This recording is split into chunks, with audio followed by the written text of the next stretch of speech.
और क्या हाल है बालक तुम लोग का? कैसा चल रहा है पढ़ाई लिखाई?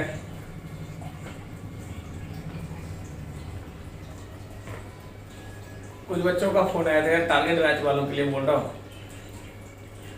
तो उन लोगों का कहना था कि मतलब अब जो है बहुत परेशान है एग्ज़ाम को लेके, समझ में नहीं आ रहा है, डिप्रेशन हो रहा है। यानी डिप्रेशन फ्रस्ट्रेशन ये बेकार का टर्म है, क्लास में भी बोलते थे। क्यों डिप्रेशन होगा, क्या समझ में नहीं आ रहा है? जब पहले ही बोले हमेशा याद रखो कि फैसला होने से पहले मैं भला क्यों हार मानूं, जग अभी जीता नहीं है, मैं अभी हारा नहीं। जब तक एग्जाम नहीं होता है तब तक किसने कहा कि तेरा सिलेक्शन नहीं होगा? और इतने अच्छे हो, इतने अच्छे तरीके से पढ़े हो भाई कि नहीं सिलेक्शन का कोई चांस ही नहीं है। हाँ, एक बात बोलेंगे जो बार बार बोलते हैं कि जब रात में सोने लगो तो खुद से एक सवाल पूछो, क्या दिन भर के टाइम का यूटिलाइजेशन आपने प्रॉपरली करा? अगर आंसर आता है कि यस मैंने किया है, आराम से सो बेटा, सब सही है। अगर आंसर आता है कि नहीं, तो कल के लिए कमिटमेंट करो खुद से कि कल में जो आज गड़बड़ी हमने किया कल नहीं करेंगे, रिपीट नहीं करेंगे। बाकी कुछ भी गड़बड़ नहीं है, बाकी सब कुछ सही रहेगा तुम्हारा। देखो, सबसे टफेस्ट पेपर है फिजिक्स, मैंने पढ़ाया है और मैं गारंटी के साथ बोलता हूं कि तुम्हारे पास अनपैरेलल कंटेंट्स हैं। तुम्हारे कोई भी दोस्त यार कहीं से भी पढ़ के आए, मैं एक एग्जांपल बोलता हूं, 10 क्वेश्चंस उठाओ, मैं गारंटी के साथ बोलता हूं जिन बच्चों ने मेरे यहां पढ़ा हुआ है उन बच्चों में ये स्किल पक्के तौर पे है कि उस 10 में से 6 क्वेश्चन को, 6 to 7 क्वेश्चन को एमटीआर कॉन्सेप्ट पे मतलब 10-20 सेकंड में सॉल्व करना वो जानता है। हर एक टॉपिक में, हर एक जगह पे एमटीआर दिया हुआ है। मैं ये नहीं बोलता कि दूसरे जगह के पढ़े हुए बच्चे नहीं कर सकते ऐसा, बट मैं बोलूंगा कि 10 में वो अगर 1-2 करते हैं तो आप 6 से 7 क्वेश्चन कर पाते हो इस टेक्निक से। बेस्ट टेक्निक तुम्हारे पास है, बेहतरीन तरीके से पूरे बैलेंस सिलेबस आपने पढ़ा हुआ है, तो फिर डरने का क्या बात है? केमिस्ट्री, बायो, मैथ्स, यार कहीं ना कहीं कोई सब्जेक्ट लैग करेगा, कोई टॉपिक लैग करेगा, ये सबका रहता है। जो टॉपर्स हैं उसके भी सारे चीज बैलेंस नहीं है। फिजिक्स, केमिस्ट्री, बायो, या फिजिक्स भी कह लो, इंटायर फिजिक्स एक जैसा, केमिस्ट्री पूरा एक जैसा, ऐसा यूनिफॉर्म नहीं होता कभी, फिर वो स्टूडेंट ही नहीं रहेगा। तो फिर डरने का क्या बात है? अगर चीजें 80%, 85% अंडर कंट्रोल है, गारंटी के साथ बोलूंगा बहुत अच्छा तैयारी है, बहुत बढ़िया पढ़े हो, आप सिर्फ कंटिन्यूटी मेंटेन करो, रिजल्ट हो जाएगा तुम्हारा। हाँ, एक चीज जरूर दिमाग में रखना कि हर दिन 180 क्वेश्चन, जैसा मैंने पहले बोल रखा है, हर दिन 180 क्वेश्चन जरूर सॉल्व करना। और जब आप 180 क्वेश्चन सॉल्व करते हो तो आप अपना स्कोर देख लो। नीट वालों के लिए बोल रहा हूं, 180 सॉल्व करो और अपना स्कोर देख लो। जितना भी स्कोर होता है आप टारगेट लो कि 5 मार्क्स पर डे हम पढ़ाएंगे। अब कोई बच्चा बोलेगा सर मेरा तो 200 स्कोर हो रहा है, तो तुम 2020 के लिए तैयारी ही बेकार कर रहा है यार। 200 कोई स्कोर है नहीं, आप भी जानते हो, हम भी जानते हैं यार। 720 के पेपर में अगर 200 स्कोर कर रहे हैं, कौन सा प्रिपरेशन आपने करा अभी तक? तो अगर आपके जहां भी किसी का 400 प्लस वाले बहुत 400 से ऑनवर्ड्स रहते हैं लोग, तो आप एवरीडे का एक प्लान करो कि एवरीडे मुझे कुछ नहीं करना, 5 मार्क्स बढ़ाना है खुद का। आज पेपर देंगे, अगर हमारा 400 आता है तो अगला दिन 405 लाना है, अगला दिन 410 लाना है डेली। और वो 5 नंबर बढ़ाना इजी है, क्योंकि 5 नंबर बढ़ाने के लिए ज्यादा कुछ करने का जरूरत नहीं है। एक क्वेश्चन करेक्ट करना है और एक रॉन्ग कम कर देना है बस। या सीधा सीधा कह लो, जो गलत हो रहा था उसी को एक सही कर देना है, हो जाएगा।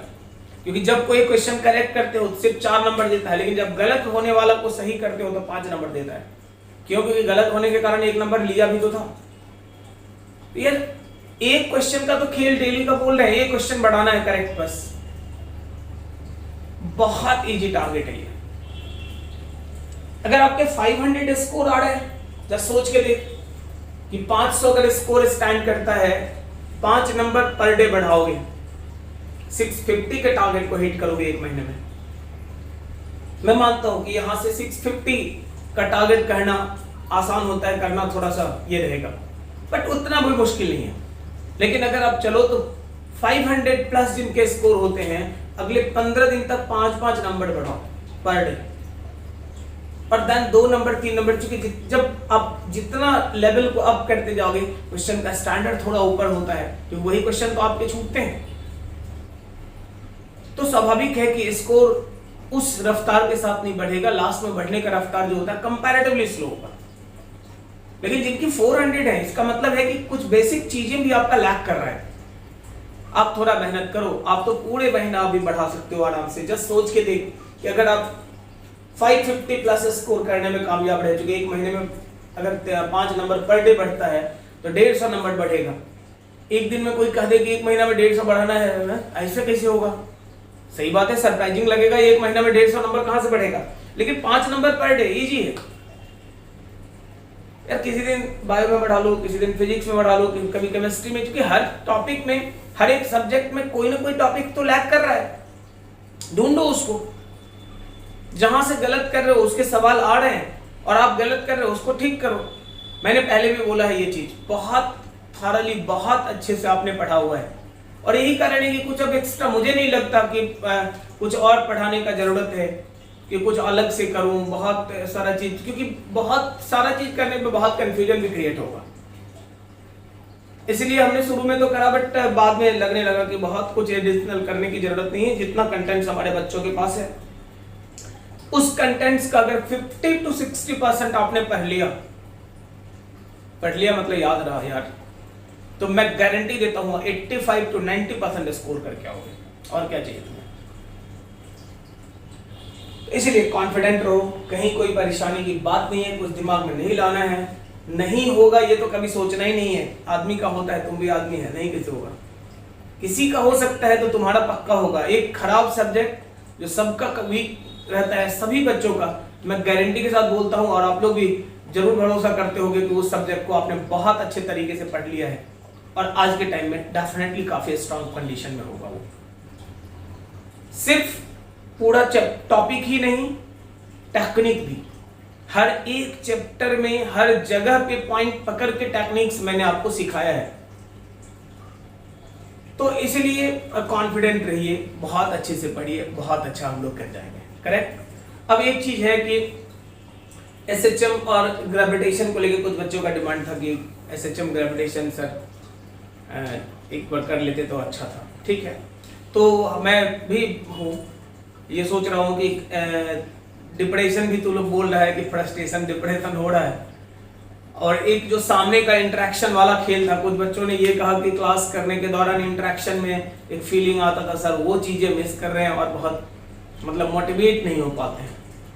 तो इसलिए मैंने सोचा है कि नेक्स्ट वीक से, हालांकि आज कंफर्म मैं नहीं करूंगा, अगले लेक्चर में, अगले वीडियो में मैं बिल्कुल चीजें क्लियर कर दूंगा, क्योंकि टेक्निकलिटी उसका मैं देख रहा हूँ कि क्या पॉसिबिलिटीज है, कैसे होगा। उसके बाद मैं चाहता हूँ कि एसएचएम और ग्रेविटेशन का जो आपका टॉपिक है वो लाइव आके हम पढ़ाएं। लाइव पढ़ाने का मतलब ऐसा कुछ नहीं कि कुछ एक्स्ट्रा चीज मैं आपको पढ़ा दूंगा, कुछ नहीं अलग से पढ़ाने जा रहे हैं, लेकिन एक है कि लाइव इंटरेक्शन में एक कॉन्फिडेंस तुम्हारे अंदर आ जाएगा, ये चीजें जरूर होगा। अगर तुम फील करते हो, जिन बच्चों ने, क्योंकि जिन बच्चों ने कॉल करा उन्होंने यही कहा कि सर एक बार अगर इंटरेक्शन हो जाएगा तो थोड़ा सा एनर्जी आ जाएगा हमारा, तो अगर तुम ऐसा फील करते हो तो मैं तो ऑलवेज अवेलेबल हूँ, तो मैं आके वो करूँगा। तो वो इन्फॉर्मेशन आपको अगले वीडियो में प्रॉपर इन्फॉर्मेशन मिल जाएगा कि कब लाइव होगा एसएचएम का क्लास और ग्रेविटेशन का, वो पूरा डिटेल हम लोग बात कर लेंगे। ठीक है, चलो आज हम लोग शुरू करते हैं। जैसा मैंने पिछले लेक्चर में आपको बताया था कैनेमेटिक्स के बारे में, तो हम लोग शुरू करते हैं कैनेमेटिक्स, रिवीजन सीरीज का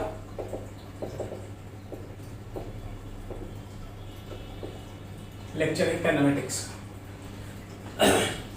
मोशन के बारे में पढ़ते हैं, उसके कॉज के बारे में नहीं, ओनली मोशन, कॉज नहीं, कारण नहीं पढ़ते कि क्यों हो रहा है, सिर्फ मोशन हो रहा है उसके बारे में स्टडी करते हैं।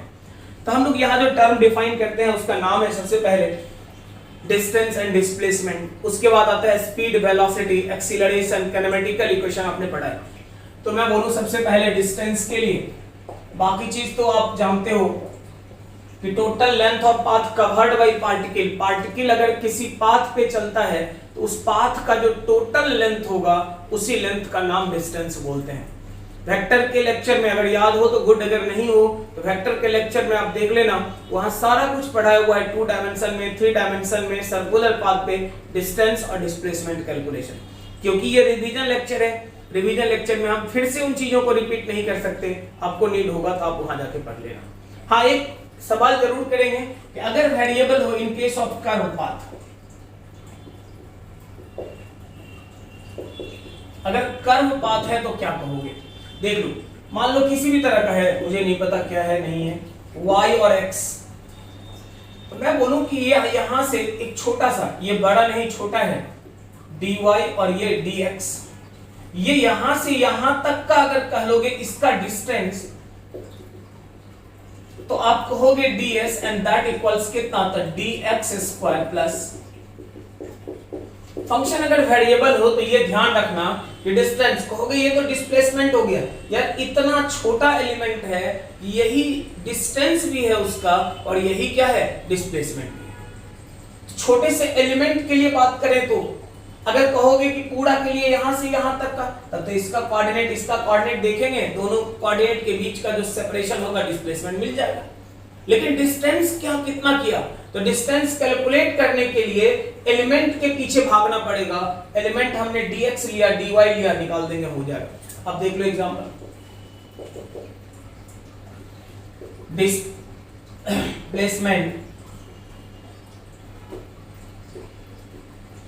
covered by particle varies as x equals a sin omega t and y equals a 1 minus cos omega t. Fine. Distance covered by particle during t second में पार्टिकल ने कितना डिस्टेंस कवर कर लिया, ये आपको calculate करना है। आप ध्यान देकर देख लो जी, t सेकंड में डिस्टेंस कवर्ड का वैल्यू निकालना है। तो मैं बोलूं कि इस टाइप के प्रॉब्लम को कैसे सॉल्व करोगे? तो आप देख लो, x तुम्हारा ये है, y तुम्हारा ये है, ये फंक्शन जो तुम्हारा है ये कांस्टेंट नहीं वेरिएबल है। अगर वेरिएबल वाला है, डिस्टेंस निकालना है, पाथ कर्व होगा, अगर कर्व होगा तो डायरेक्ट निकालने का कोई तरीका नहीं, आपको एलिमेंट निकालना चाहिए, मतलब dx निकालना चाहिए, क्या कहोगे? a omega cos omega t बोलोगे। dy निकालना चाहिए, क्या कहोगे? तो 1 के लिए डिफरेंशिएट करोगे, देख लो, इनटू dt कर लो। अरे dy by dx by dt लिख रहे थे, dy बाय dt लिखेंगे, a के लिए तो ठीक है, a हो गया, 1 का 0 हो गया, और इसका कितना? तो ओमेगा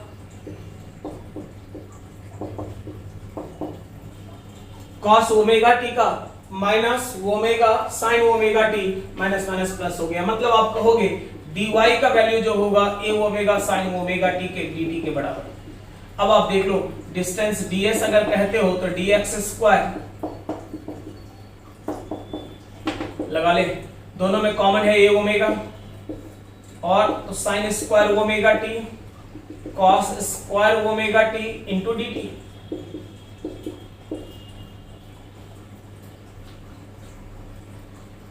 इसका भी स्क्वायर कर लो,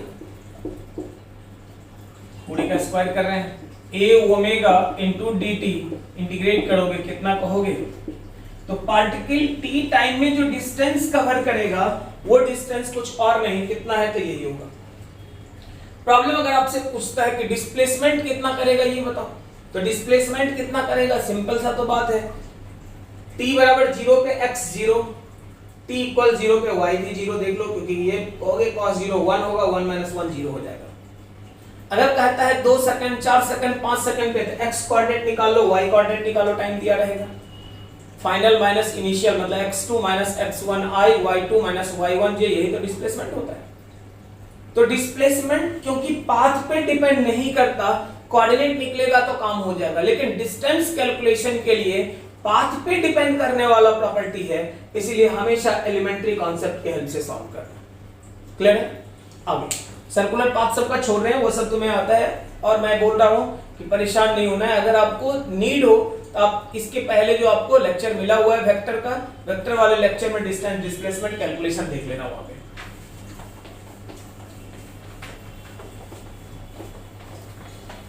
अगला आता है वेलोसिटी, स्पीड एंड वेलोसिटी। चल वेलोसिटी के लिए बात करते हैं। दो तरह का वेलोसिटी होगा भाई, एक का नाम है लीनियर, दूसरे का नाम है एंगुलर। तुम्हारा एक है लीनियर और दूसरे का नाम है तुम्हारा एंगुलर। लीनियर के लिए तो कोई दिक्कत वाली बात नहीं, dr/dt। अब देखो मैं r लिख के छोड़ता हूं, r का मतलब है कि अगर पार्टिकल x एक्सिस में चलेगा r replace by x, y में चलेगा रिप्लेस बाय y, z में चलेगा रिप्लेस बाय z, जिधर पार्टिकल चलेगा r उधर होगा। अगर दोनों तीनों रहेगा तो सब कंसीडर कर लेंगे हम लोग। एंगुलर के लिए बोलोगे तो omega and that equals d θ/dt। यहां बस इसका यूनिट अगर बोलो तो रेडियन पर सेकंड हुआ, लेकिन कभी कभी एग्जाम वाले आरपीएम रोटेशन पर मिनट या रेवोल्यूशन पर मिनट देते हैं, तो हमेशा ध्यान रखना कि इससे रेडियन पर सेकंड बनाने के लिए कुछ और नहीं π/30 से गुणा करना है। मतलब आपको अगर कहा जाए कि 5 आरपीएम, तो आप सीधा याद रखना 5 × π/30।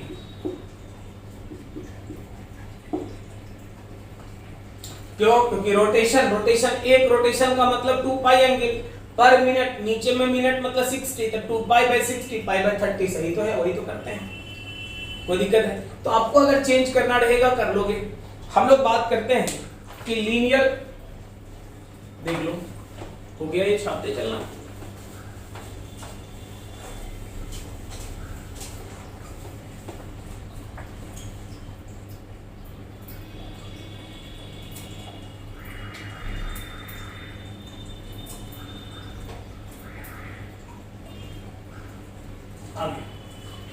अगर लीनियर वेलोसिटी में बात करें,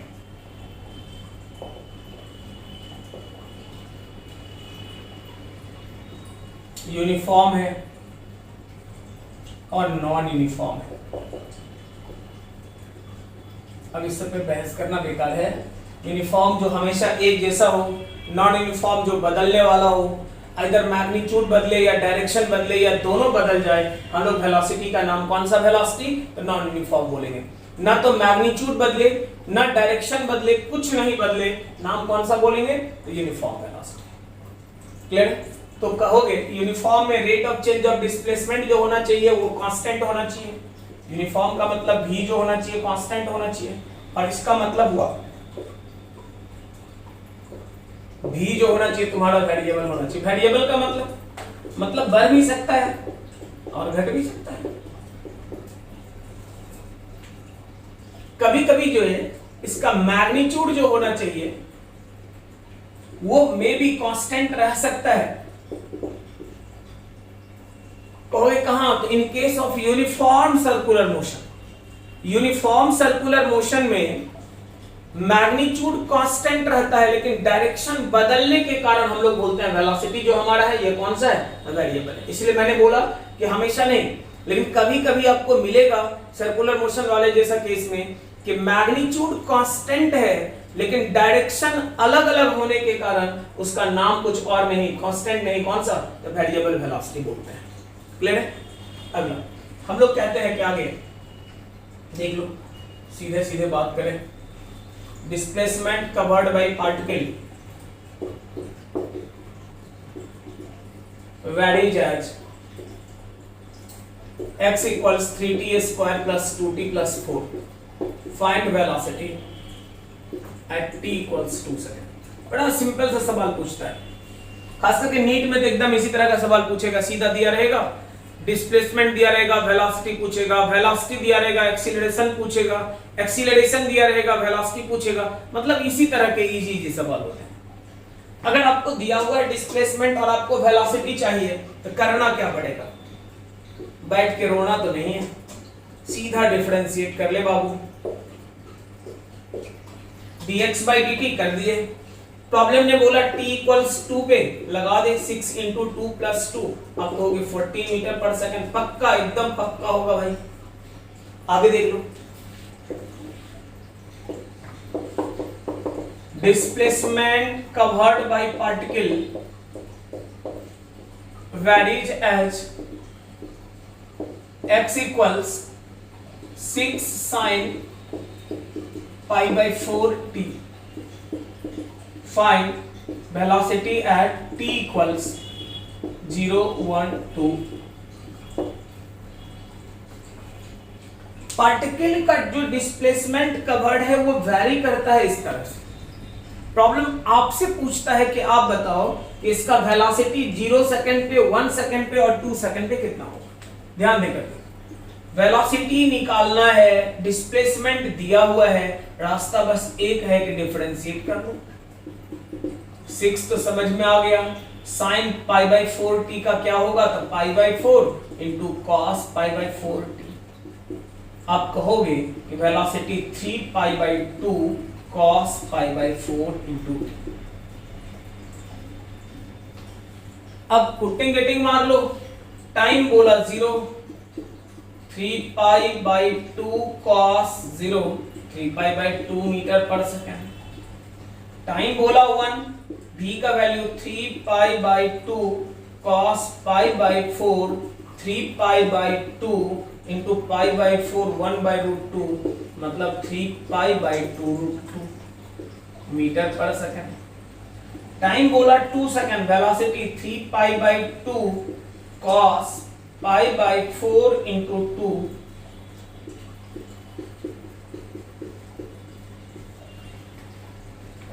आपको दिया हुआ है इंफॉर्मेशन, डिस्प्लेसमेंट वेरिएशन का डिफरेंशिएट कर लो, वेलोसिटी मिल जाएगा, कोई दिक्कत नहीं। करेक्ट है, आगे देख लो।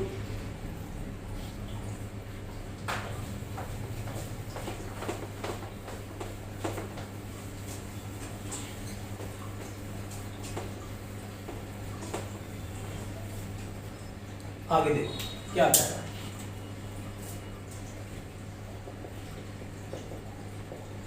Displacement covered by particle varies as x equals 3t square plus 2t plus 1, y equals 2tq minus 3t plus 2 and z equals 3t square minus 4t plus 6. Find initial velocity। ध्यान देना क्या बोल रहा है। देखो अब एक बात ध्यान देना, पार्टिकल सिर्फ x में नहीं चलता, सिर्फ y में नहीं, सिर्फ z में नहीं, तीनों में चल रहा है यार। तो यही का यही लिखते चलते हैं, सॉल्यूशन देख लो। ये बताता है कि vx मतलब 6t प्लस 2, डिफरेंशिएट कर दिए, याद करो पावर से गुना पावर से घटा लेंगे, तो 3t स्क्वायर 2 से मल्टीप्लाई मतलब 6t और 2 कहोगे इसके लिए vy यार कितना, तो 6t स्क्वायर माइनस 3। प्रॉब्लम ने कहा यहाँ पे z, vz कहोगे, vz के लिए कितना, तो देख लो 6t माइनस 4। कुछ नहीं, डिफरेंशिएट किए, पावर से मल्टीप्लाई हुआ, घटा दिए। प्रॉब्लम कर रहा है इनिशियल, जब किसी काम को आप शुरू करते हो तो टाइम कितना। इसका मतलब हो गया कि यहां से टाइम जब 0 है तो vx equals 2, vy equals -3, vz equals -4। लिखने का जरूरत भी नहीं, वहां देख के ही पता चलता है। टाइम 0 पुट करो 2, अगर ऐसा है तो वेलोसिटी क्या कहोगे, तो 2i - 3j - 4k, वेलोसिटी का मैग्नीट्यूड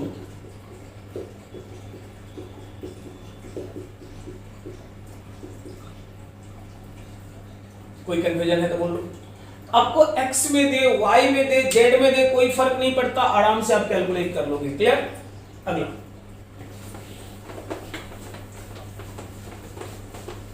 बड़े छोटे छोटे पॉइंट्स हैं, पकड़ के चलना है, अच्छे से करते चलना है, आसान है, बड़ा मुश्किल बात नहीं है।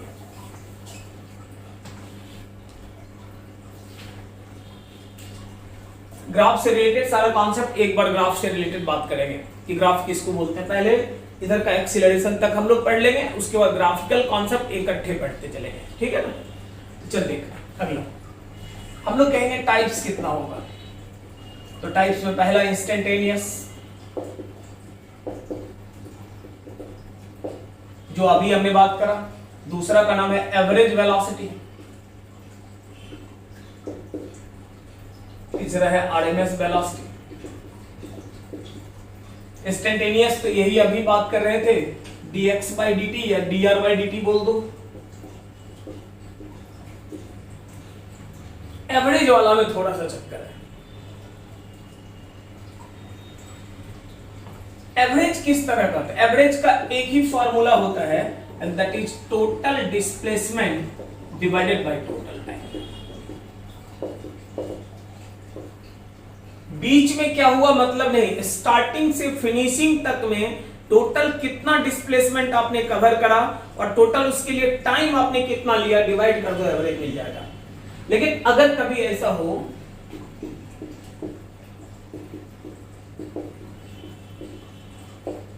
पीएमटी में ये नहीं आएगा वेरिएबल वेलोसिटी वाला, जेई वालों के लिए है।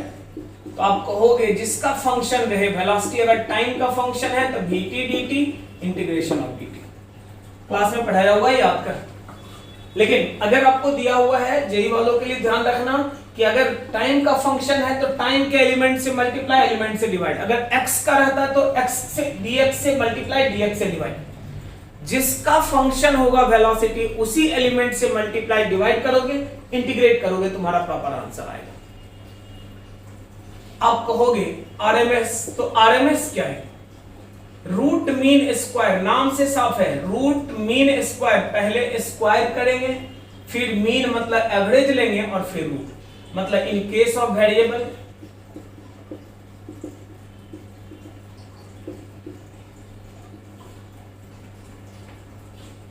अगर वेरिएबल वेलोसिटी के लिए बात करोगे तो कुछ नहीं, सबसे पहले v अगर मान लो फंक्शन है किसका, x का, तो सबसे पहला काम कि v स्क्वायर। अब ये देखो यहां कभी कभी कंफ्यूजन होता है, v स्क्वायर x का मतलब बच्चे समझते हैं कि जो वेलोसिटी दिया है उसका स्क्वायर तो करेंगे, x से गुना कर देंगे। यार x से मल्टीप्लाई नहीं, ये x ब्रैकेट का बताता है कि ये x का फंक्शन है। मल्टीप्लाई अलग से नहीं करना, जो रहेगा उसका स्क्वायर कर लेना। पहला स्क्वायर हो गया, दूसरा मीन, मीन मतलब dx से मल्टीप्लाई, dx से डिवाइड। पहले टाइम का लिए थे इसलिए x का कर दिए, अगर टाइम का रहेगा तो टाइम का एलिमेंट से मल्टीप्लाई डिवाइड। ये तुम्हारा मीन हो गया, मतलब एवरेज हो गया। अब क्या करोगे, तो रूट, यही तुम्हारा बी आ रहा है।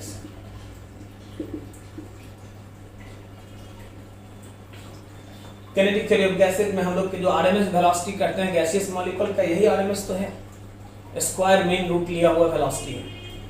तो नीट का अगर बात करो तो ये वाला नहीं पूछेगा। यहां ये कॉन्सेप्ट है जो नीट जेई दोनों के लिए पूछता है, लेकिन ये दोनों जो कॉन्सेप्ट है सिर्फ जेई वालों के लिए है, नीट वालों के लिए नहीं पूछता।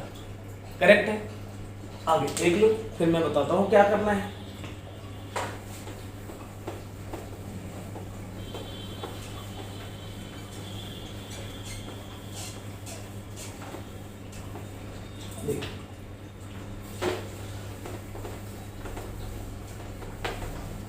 अगर तुम्हारा पार्टिकल मोशन कर रहा है वेरिएबल वेलोसिटी से तब तो सही है, लेकिन अगर ऐसा नहीं है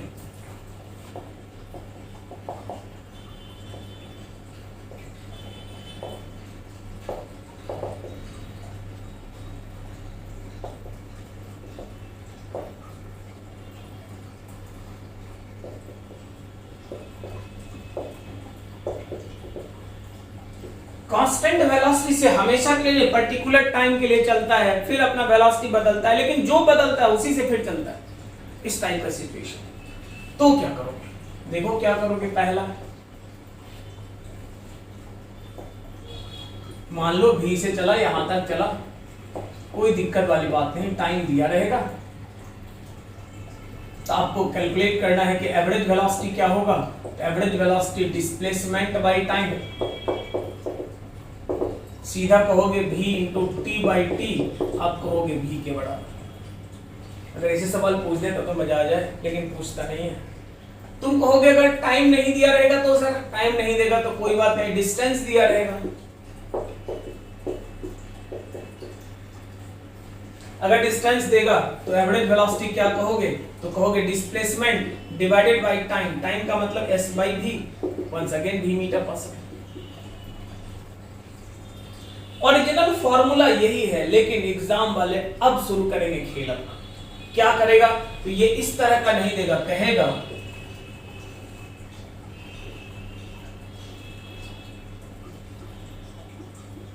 जितना तक ले जाओ S1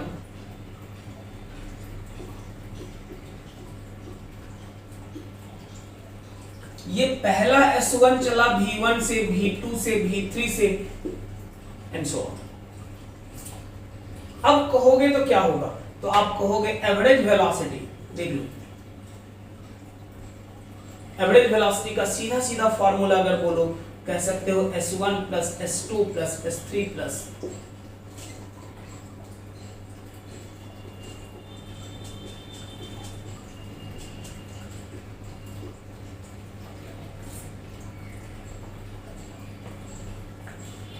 मैं बोलूं रट्टा मारने के लिए तरीका समझ, इतना दिमाग नहीं लगाना है।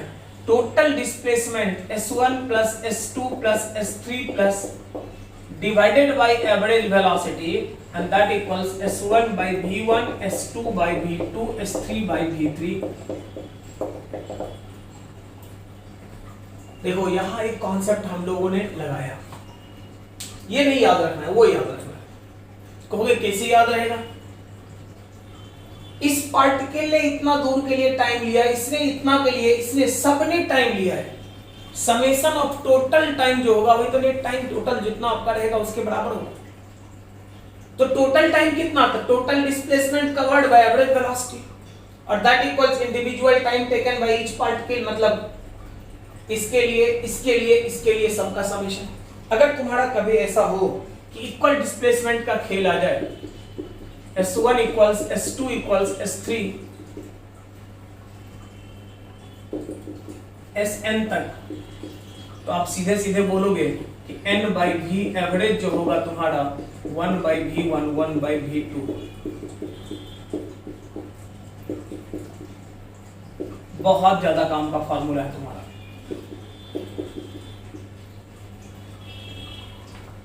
याद रखना कि ये फॉर्मूला तभी काम करेगा जब डिस्प्लेसमेंट इक्वल वाला खेल, बराबर बराबर डिस्प्लेसमेंट अगर पार्टिकल ने कवर करा तो number divided by average velocity 1 by v1 1 by v2 1 by v3। Clear है। अगर कभी ऐसा हो, तीसरा पॉसिबिलिटीज तुम्हारा है कि डिस्प्लेसमेंट ना देकर टाइम दे देगा तुम्हारा, कि पार्टिकल शुरू किया v1 से t1 टाइम तक, v2 से t2 टाइम तक, v3 से t3 टाइम तक एंड सो ऑन, इस तरह का।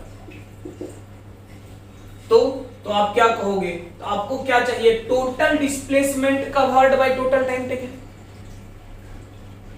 यही एवरेज वेलोसिटी है। Total time t1 t2 t3 जितना भी टाइम लगा है उन सारे टाइम का समेशन वही तो नेट टाइम होगा।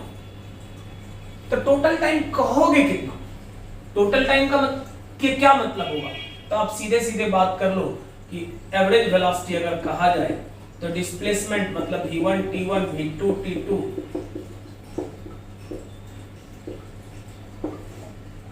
t1 प्लस मतलब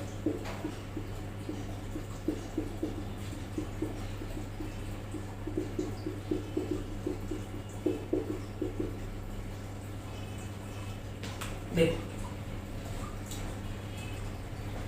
एक बात बताओ, 100 मीटर जाना था पार्टिकल को, 100 मीटर वो बराबर स्पीड से जा सकता था, या फिर कहेगा कि 1 मीटर चला 5 मीटर पर सेकंड से, दूसरा अगला 1 मीटर चला 10 से, अगला 1 मीटर चला 15 से, अगला 1 मीटर चला 2 से, अगला 1 मीटर, यार 100 मीटर में 100 पार्ट वो बनाए, लेकिन चलेगा तो 100 पार्ट 100 मीटर के बराबर है। तो आपको डिस्टेंस दिया हुआ है इस केस में, इसलिए जब डिस्टेंस दिया हुआ हो टाइम के कंजर्वेशन का कॉन्सेप्ट लगाना कि नेट टाइम जो होगा वो समेशन ऑफ इंडिविजुअल टाइम वाला फॉर्मूला देख लो। डिस्प्लेसमेंट बाय टाइम, वेलोसिटी बराबर टाइम टोटल। अगर टाइम ही दिया हुआ है जैसे इसमें दिया हुआ है, तो आप क्या कहोगे, तो समेशन जो होगा इंडिविजुअल डिस्प्लेसमेंट का, that equals net displacement. Net displacement कितना, तो वेलोसिटी इनटू टाइम। डिस्प्लेसमेंट बराबर velocity into time, time equals देख लो डिस्प्लेसमेंट बाय वेलोसिटी। तो जो दिया रहेगा उसके अकॉर्डिंग आप सवाल सॉल्व करोगे। क्या इंफॉर्मेशन गिवन है वो जरूर ध्यान देना। अगर कभी ऐसा हो कि T1 T2 T3 सब बराबर हो जाए Tn के, तो आप कहोगे एवरेज वेलोसिटी इनटू n, आप कहोगे एवरेज वेलोसिटी जो होगा v1 plus v2 plus v3।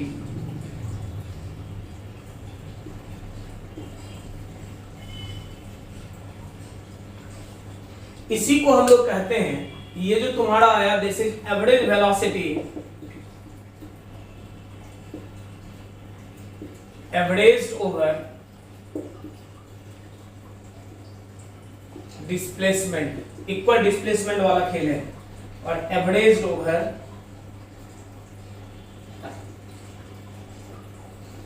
Time के आधार पे, मतलब टाइम बराबर करके प्रॉब्लम सॉल्व करना, डिस्प्लेसमेंट के आधार पे मतलब डिस्प्लेसमेंट इक्वल करके सॉल्व करना। कॉन्सेप्ट याद रखो, सीधा सीधा यहां देख लो, अब यही बक्सा तुम्हें बचाएगा। टाइम इक्वल्स होता है displacement by velocity, displacement equals होता है वेलोसिटी इनटू टाइम, बस। अब बचाएगा कैसे, तो अगर मान लो डिस्प्लेसमेंट गिवन है तो टी नेट बराबर T1 plus T2 plus T3 वाला फॉर्मूला।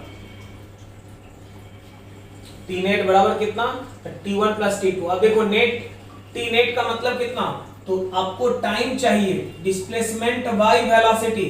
डिस्प्लेसमेंट मतलब आप कह सकते हैं कि n, या एक बार लिख दो S1 plus S2 plus S3,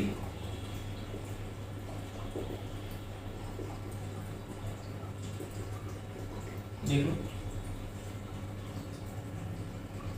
अगर आपको डिस्प्लेसमेंट गिवन है तो ये हुआ। अगर मान लो डिस्प्लेसमेंट ना देकर प्रॉब्लम ने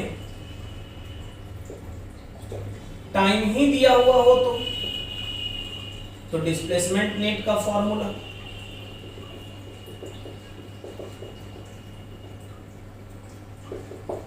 डिस्प्लेसमेंट मतलब velocity into time, average velocity गुना total time, T1 plus T2 plus T3, V1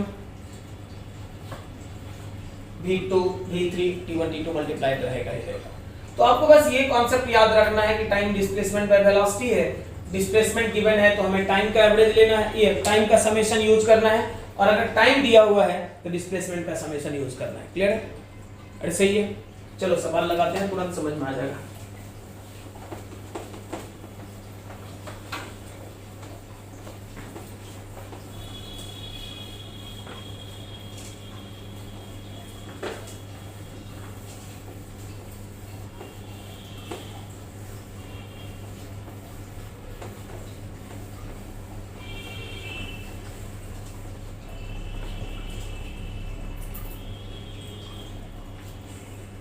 देखो आगे,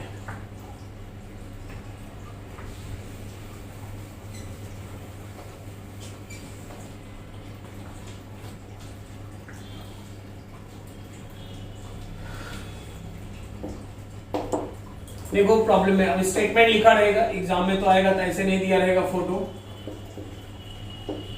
लेकिन मैं बोल रहा हूं 50 मीटर चला, 50 मीटर चला विथ वेलोसिटी v1 बराबर 20 मीटर पर सेकंड से, और ये v2 इक्वल्स 10 मीटर पर सेकंड से। कड़ा एवरेज वेलोसिटी निकालो। देखो इक्वल डिस्प्लेसमेंट दिया हुआ है, इसका मतलब यहां टाइम का खेल करना है।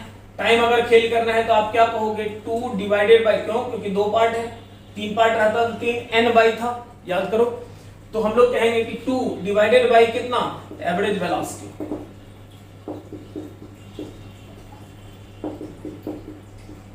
आप सीधे सीधे कहोगे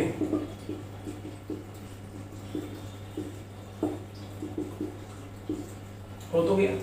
मैं आपको एक बात याद दिला दूं, याद रखने के लिए बोलूंगा भी, हमेशा ध्यान रखना, ये तो कहानी है, सीधा सीधा फार्मूला याद रखना, इक्वल के लिए, सिर्फ अनइक्वल के लिए नहीं। जितना चलना था उसका आधा v1 से, तो आप कहोगे एवरेज वेलोसिटी कितना था, 2v1 v2 by v1 plus v2। अगर तुम कहोगे कि 3 पार्ट है, सबसे ज्यादा काम का यही फार्मूला तुम्हारे लिए होगा, इसमें फिजिक्स का कोई रूल नहीं है, मतलब वहीं से डिराइव हुआ, लेकिन तुम्हें रट्टा से ही काम करना है बस। अगर 3 पार्ट है तो क्या कहोगे, 3v1 v2 v3 by v1 v2 v2 v3।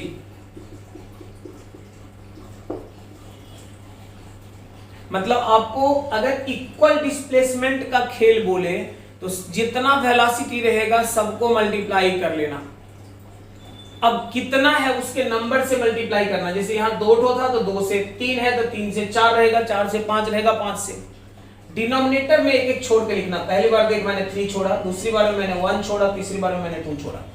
अब आपको वो पीछे वाला जो कहानी था सब बेकार था, कोई याद रखने का जरूरत नहीं, यही पुटिंग गेटिंग मारेंगे। देखो यहाँ लिखना भी पड़ा, लेकिन अब अगर इस सब मेथड से सवाल सॉल्व करो तो कुछ नहीं, वहीं देख के डायरेक्ट लिखेंगे बराबर बराबर डिस्प्लेसमेंट, इसका मतलब 2v1 v2 by v1 plus v2, 2 into 20 into 10 by 20 plus 10 हो गया, बात खत्म। समझ रहे ना बात को। अगर तुम कहोगे कि बराबर बराबर डिस्प्लेसमेंट नहीं, बराबर बराबर टाइम रहे तो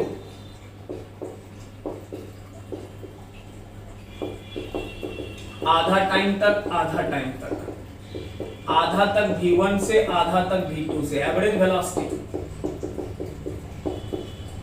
अगर तुम कहते हो ये इस तरह का है, आधा मतलब 1/3 1/3 1/3 v1 v2 v3। देखो 3 पार्ट है तो तीनों को v1 plus v2 plus v3 divided by, मतलब इक्वल टाइम का रहे तो वेलोसिटी के समेशन को नंबर से डिवाइड करते हैं। इक्वल टाइम तक रहे, टाइम बराबर बराबर रहे तो वेलोसिटी के समेशन को क्या करोगे, नंबर से डिवाइड करोगे। क्लियर है। अगर इक्वल डिस्प्लेसमेंट का रहे तो वेलोसिटी को मल्टीप्लाई करते हैं, नंबर मल्टीप्लाई करते हैं, एक छोड़ के नीचे लिखते हैं। क्लियर।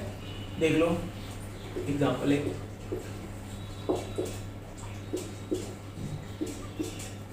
प्रॉब्लम ने बोला कि ये चला 20 मीटर पर सेकंड से और ये चला 60 मीटर पर सेकंड से।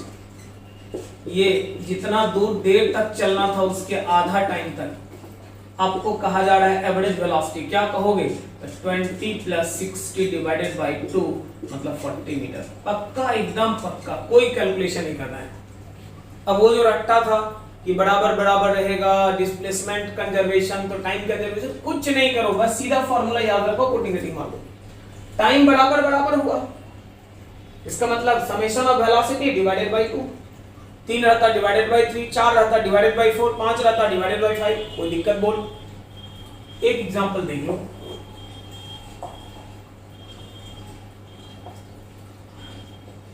पूछा हुआ एग्जांपल है,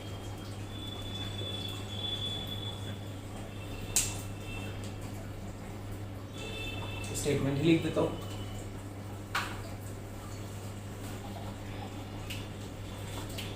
particle start motion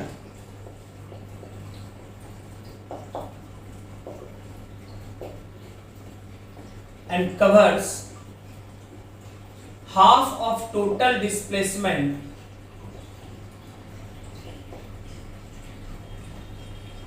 with velocity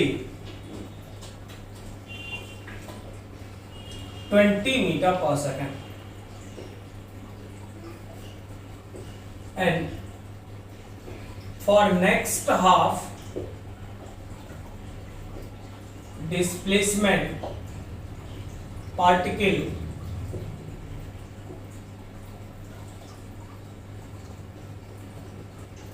continued its motion with velocity 10 meter per second for half of time of motion, and with velocity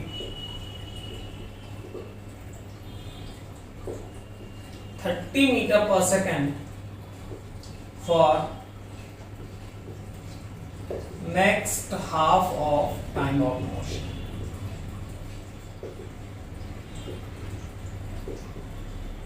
Then find average velocity.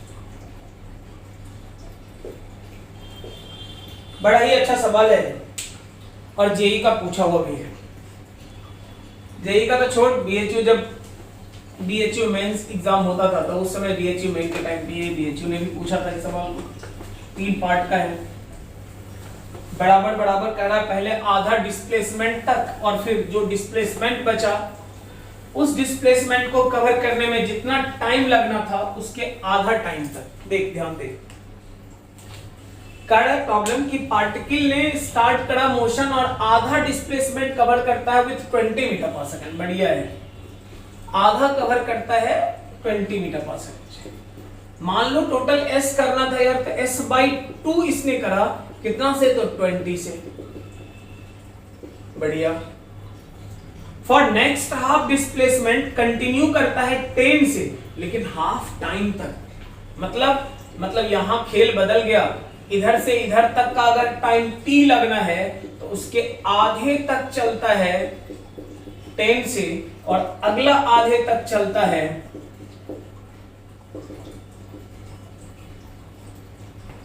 एक ही सवाल के अंदर प्रॉब्लम ने उलझा के रख दिया एवरेज ओवर टाइम और एवरेज ओवर डिस्प्लेसमेंट दोनों। सवाल देख के ही लगने लगता है कि यार एक ही काफी था कि एवरेज ओवर डिस्प्लेसमेंट या एवरेज ओवर टाइम, दो ठो एक साथ दिया, सॉल्व कैसे करेंगे? कुछ नहीं करना, ये भूल जा। इतने दूर का अगर हम बात करें तो मेरे समझ में एक बात बड़ा अच्छे से आ रहा है कि आधा तक 10 से आधा तक 30 से एवरेज ओवर टाइम का मामला है। इसका मतलब इसका एवरेज वेलोसिटी v4 मान लिए, एंड दैट इक्वल्स 10 प्लस 30/2, अब हो गए 20 मीटर पर सेकंड।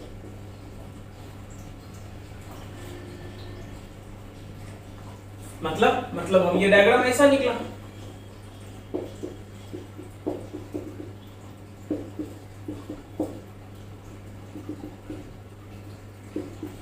अब देख लो आधा तक, ये तो यूनिफॉर्म वाला केस हो गया था। अगर पार्टिकल यूनिफॉर्म वेलोसिटी से चले तो एवरेज बोलो, आरएमएस बोलो, मीन बोलो, सारा वेलोसिटी एक ही होगा जो इंस्टेंटेनियस होगा। लेकिन फिर भी आप अगर फॉर्मूला पे जाना चाहते हो तो देख लो एवरेज ओवर, अब क्या हो गया, तो एवरेज ओवर डिस्प्लेसमेंट। अगर डिस्प्लेसमेंट के आधार पे एवरेज क्या कहोगे, 2 × 20 × 20/20 + 20। इसका मतलब हो तो गया। अनडाउटली सवाल बहुत अच्छा है, लेकिन तब अच्छा होगा जब हम सॉल्व करेंगे। अगर हम सॉल्व करने के चक्कर में नहीं पड़ेंगे, रट्टा मार के निकलेंगे, यार अच्छा क्या बहुत खराब सवाल है, तुरंत कर दोगे, कहाँ टाइम लगना है, 20-30 सेकंड में सवाल निकल जाएगा तुम्हारा। कोई दिक्कत है बोलो? तो एवरेज वेलोसिटी कैसे निकालेंगे? क्योंकि एवरेज वेलोसिटी पे सवाल पीएमटी वाले भी डालते हैं, जेईई मेन वाले भी डालते हैं। एवरेज वेलोसिटी पे बहुत खतरनाक कोई सवाल नहीं बनता कि जेईई एडवांस पूछेगा, लेकिन पीएमटी और जेईई मेन का फेवरेट साइड है, थोड़ा ध्यान रखना बस। आगे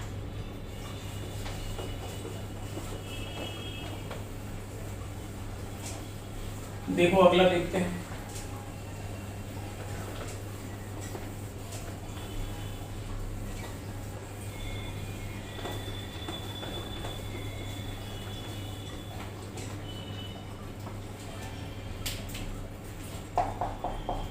In case of rod or string,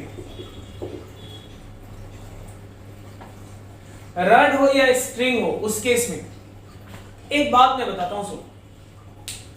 ये मान लो रड है, हमारी मर्जी, मैंने इसे वर्टिकल में रखा हुआ है, अगर वर्टिकल में मैंने रखा, ये 2 मीटर लंबा है, ये टर्मिनल अगर कहता है कि 1 मीटर हम चलेंगे वर्टिकल में और ये कहता है कि अभी हम आधा ही मीटर चलेंगे, क्या ये पॉसिबल होगा?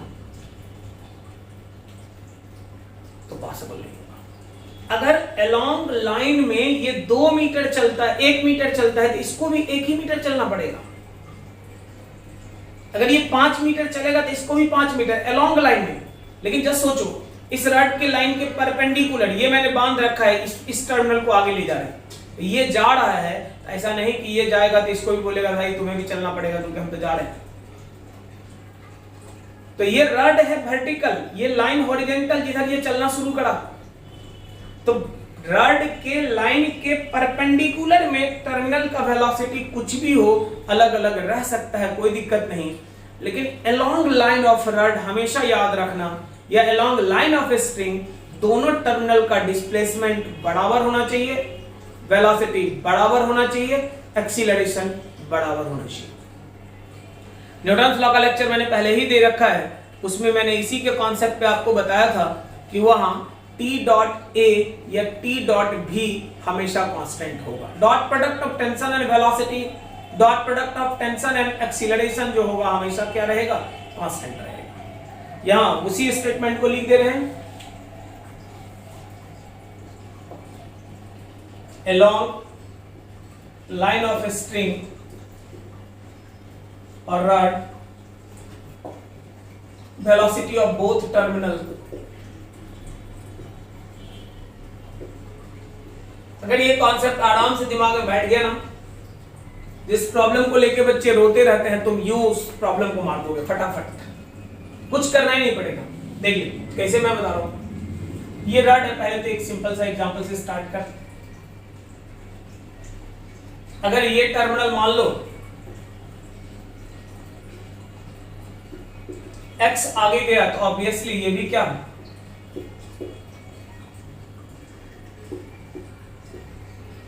मतलब अगर ये 2 मीटर जाएगा तो ये भी 2 मीटर जाएगा। एक्स ए जो होगा तुम्हारा एक्स बी, भी ए जो होगा तुम्हारा भी बी, ए जो होगा तुम्हारा ए बी। along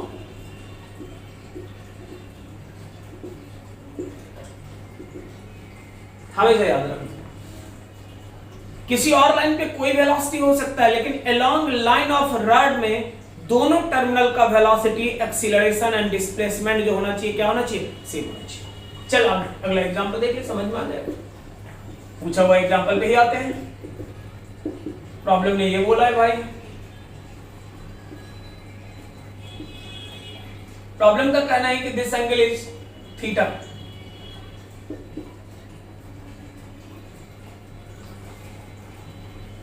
If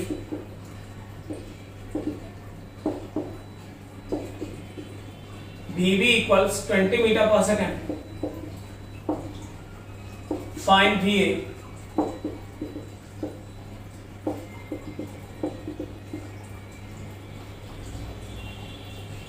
जैसे जैसे ये आगे जाएगा ये एंगल लगातार बदलता जाएगा, और ये एंगल अगर लगातार बदलेगा तो आपको प्रॉब्लम कह रहा है कि ए का क्या वेलोसिटी होगा, कैलकुलेट करो। बहुत आसान सा कॉन्सेप्ट है।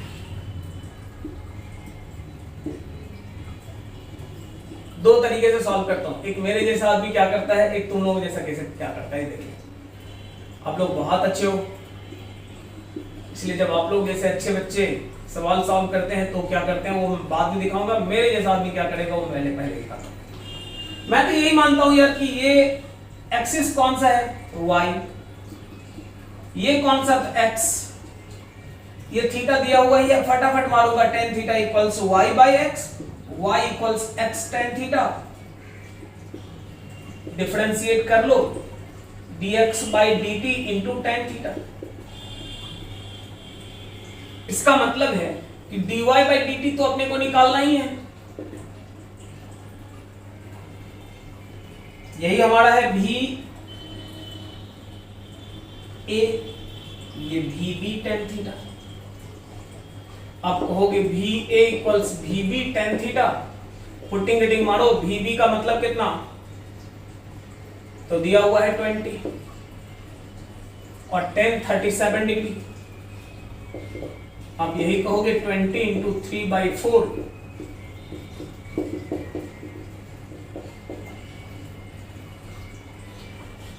एकदम आसान सा लगता है कि एकदम सवाल तो फ्री में नंबर दे रहा है, उठा लेना है, निकल जाना है बस।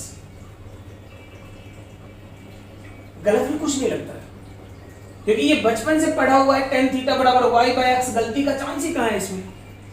लेकिन जानकर खराब लगेगा, ये थोड़ा नहीं यार, पूरा गलत है। कहोगे ये फॉर्मूला गलत है? नहीं, इस प्रॉब्लम के लिए कॉन्सेप्ट गलत है। अब जरा सोचो, आपने लिखा y equals x tan theta, मैं बोलता हूं यहां काटूंगा, गलत लगेगा, यहां से गलत हो गया, यहां तक तो सही था। लेकिन जब आप डिफरेंशिएट करने चले तो आपने tan थीटा को अलग कर दिया। ये अलग तब होता जब थीटा कांस्टेंट होता, theta constant tan theta constant वो अलग हो जाता। लेकिन यहां तो देखो, जैसे जैसे ये आगे बढ़ेगा थीटा लगातार बदलेगा, क्या थीटा कांस्टेंट है? नहीं ना। जब थीटा कांस्टेंट नहीं है भाई, तो ये क्यों लिया? इसी से तो बचना है। क्या करोगे ऐसे सवाल को? ऐसे सवाल में या तो बैठ के रोओगे या बस अपना ये एमटीआर लगाओगे, निकाल दोगे सवाल फटाफट। तो देख लो, मैं समझा रहा हूं, कुछ नहीं करना में। मतलब मैंने पहले बोला ये मेरे टाइम का आदमी करता है, ये तुम लोगों के टाइम का। समझ तो रहा ही है जो बोल रहा हूं उल्टा। अच्छा एक बात बोलो, ये लाइन तो यार यही है, ये लाइन यही है, ये बी चल रहा था इधर, ये ए चल रहा था इधर।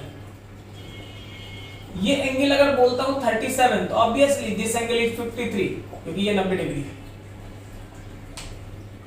अगर रॉड का लाइन डिफाइंड हो जाए तो प्रॉब्लम सॉल्व हो जाएगा। यही तो लाइन ऑफ रॉड है। इसका मतलब है कि इधर की तरफ ये भी एंगल 37, इधर की तरफ अगर कंपोनेंट इसका बोले तो कहोगे VB cos 37। यही तो लाइन ऑफ रॉड है। मतलब ए जा रहा है नीचे, हमें कोई मतलब नहीं, हम अगर कहें तो कहेंगे VA cos 53।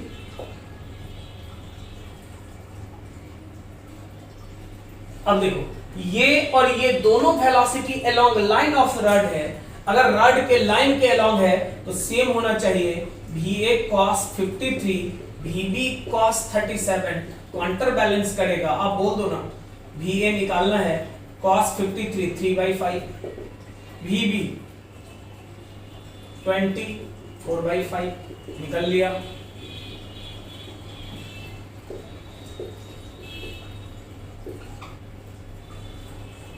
बात समझ रहे हैं? अगर कोई रॉड दिया रहे तो रॉड के केस में हमेशा ध्यान रखना इस बात का कि आपको कुछ नहीं करना है, एक सीधा सीधा कॉन्सेप्ट लेना है कि दोनों टर्मिनल का velocity along line of spring जो होना चाहिए हर हाल में सेम होना चाहिए। अरे सही है। अगला एग्जांपल देख लो, बहुत काम का कॉन्सेप्ट है, बड़े आराम से सवाल का आंसर आपको देगा। देख पीएमडी का पूछा हुआ ये सवाल करा था, हर बुक में रहता है, हर ऑथर लिखते हैं इसको।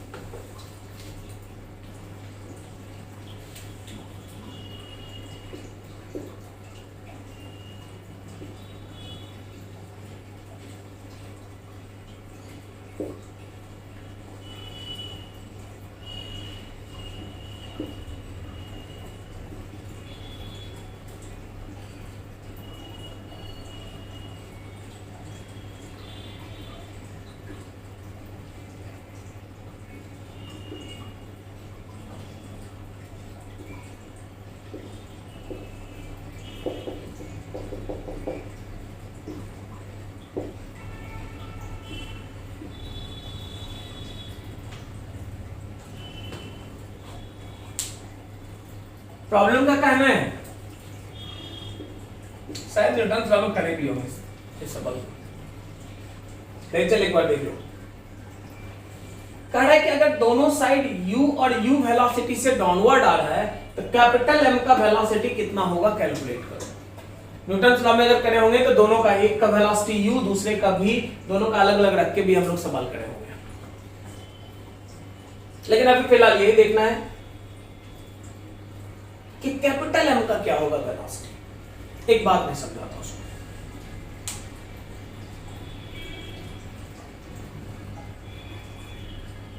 अगर तुम्हारा एक हाथ पकड़ के कोई ऊपर खींचे 2 मीटर, तो तुम कितना ऊपर जाओगे?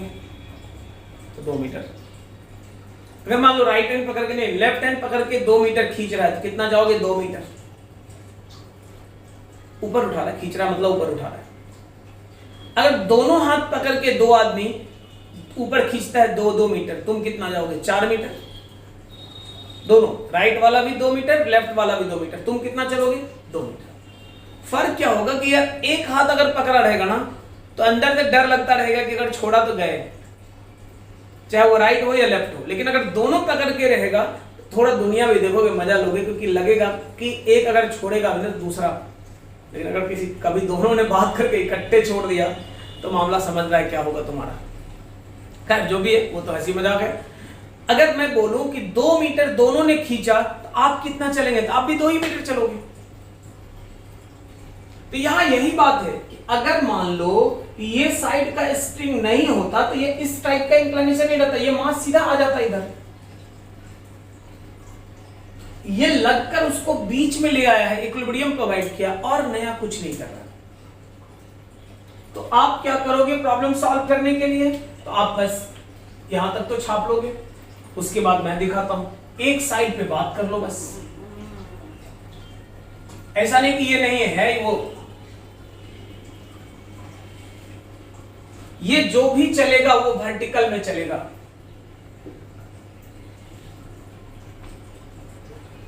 रस्सी ये शुरू हुआ यहां से गया यहां तक, तो आप कहोगे कि रस्सी का लाइन जो है यही तो लाइन ऑफ स्प्रिंग है।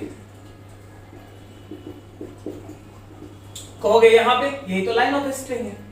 तो ये टर्मिनल तो ठीक है, लाइन ऑफ स्प्रिंग पे इसका वेलोसिटी है, लेकिन ये टर्मिनल गड़बड़ लग रहा है। अलोंग लाइन में अगर बात करो तो आप कहोगे v cos थीटा। इसका मतलब आप कह सकते हो v cos थीटा क्वांटमली बैलेंस करेगा।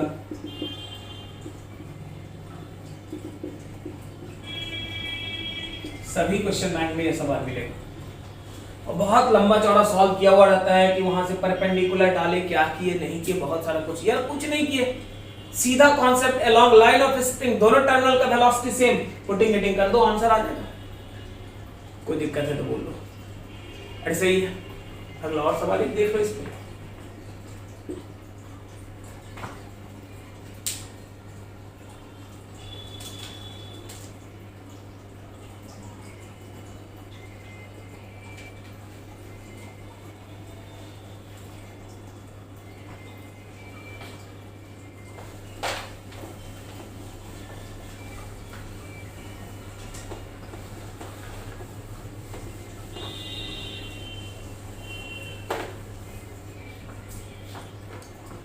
बड़ा ही आसान तरीका होता है ये सवाल सॉल्व करने के लिए, बहुत ही इजी मेथड है।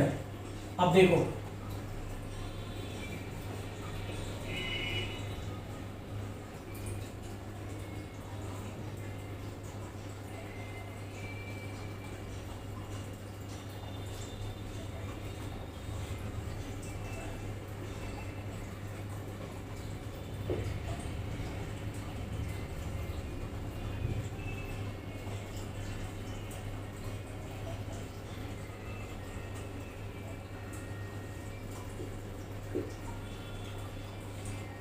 देखने डरावना लग रहा होगा, परेशान नहीं होना, मैं समझाते रहा आपको ये सिस्टम क्या है। डरावना सवाल ही तो आसानी से सॉल्व होता है।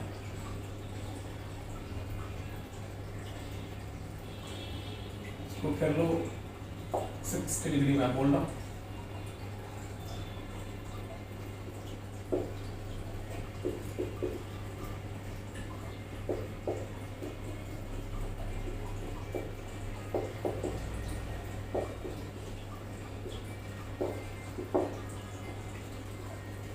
देखो यहां से रस्सी से बांधकर आपने M2 को ले गया, रस्सी के हेल्प से वो पुल्ली से पास करा, यहां पुल्ली, ये जाकर यहां ब्लॉक के साथ। और आप ब्लॉक को कैसे भी एक्सटर्नल मैकेनिज्म के थ्रू, ये ब्लॉक इंक्लाइन प्लेन पे है जिसका इंक्लिनेशन 53 डिग्री है, आप उसे 20 मीटर पर सेकंड से ले जा रहे हो। प्रॉब्लम आपसे पूछता है कि आप बताओ M2 का वेलोसिटी क्या होगा। सॉल्व करने लगोगे ना बहुत रुलाएगा, नहीं सॉल्व करोगे आंसर दे जाएगा, क्या करेगा बता। यहां हो नहीं कि सामने से बोलोगे, लेकिन आंसर तुम लोग का हम जानते हैं। कहोगे कि मारिए डायरेक्ट, तो डायरेक्ट देख लो, ये जा रहा है इधर, जो रस्सी है वो रस्सी ये है, ये लाइन ऑफ स्ट्रिंग है। लाइन ऑफ स्ट्रिंग की तरफ अगर कंपोनेंट बोलोगे तो cos 60 डिग्री। कुछ कुछ केस में क्या होता है, बच्चे इसका भी कंपोनेंट मारते हैं, यार ये तो यही तो लाइन ऑफ स्ट्रिंग है, स्ट्रिंग इधर ही तो है। इसका मतलब लाइन ऑफ स्ट्रिंग पे ये V2 cos 60 और लाइन ऑफ स्ट्रिंग पे वो 20 बराबर होगा V2 इंटू 1/2 बराबर 20। V2 का वैल्यू कितना, 40 मीटर पर सेकंड। तो हमेशा एक बात का ध्यान रखना कि पार्टिकल अगर मोशन करेगा स्ट्रिंग से या रड से बंधा होगा तो उसके दोनों टर्मिनल का velocity along line of string हर हाल में बराबर होगा, अलग अलग होने का कोई चांस नहीं। क्लियर? चल आगे देख।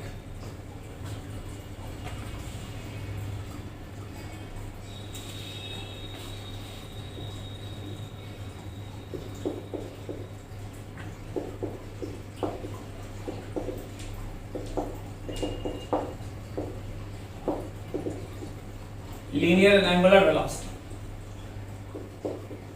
ये भी एक सवाल होता है।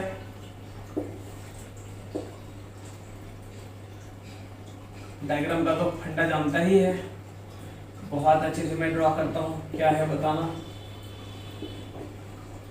सिचुएशन में समझा दूंगा फिर तो बता ही देगा। देखने में नहीं लग रहा है, लग रहा होगा कि टॉर्च है, टॉर्च नहीं है, या समझ बात को।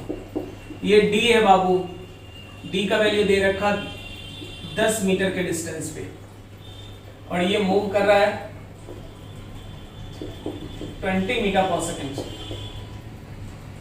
देखो क्या है, ऐसे सिचुएशन समझो, आप मान लो यहां खड़ा हो कैमरा लेके, आपसे 10 मीटर दूर पे एक रोड जा रहा है, उस रोड से कोई कार क्रॉस किया जस्ट आपके सामने से, आप अपने कैमरा को रोटेट करना शुरू करते हो।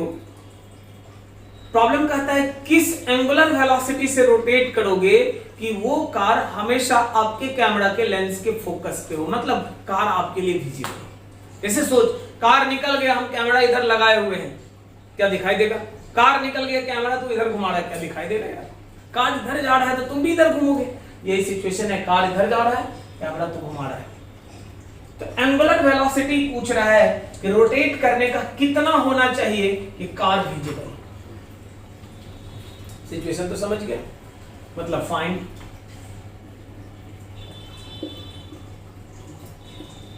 एंगुलर वेलोसिटी ऑफ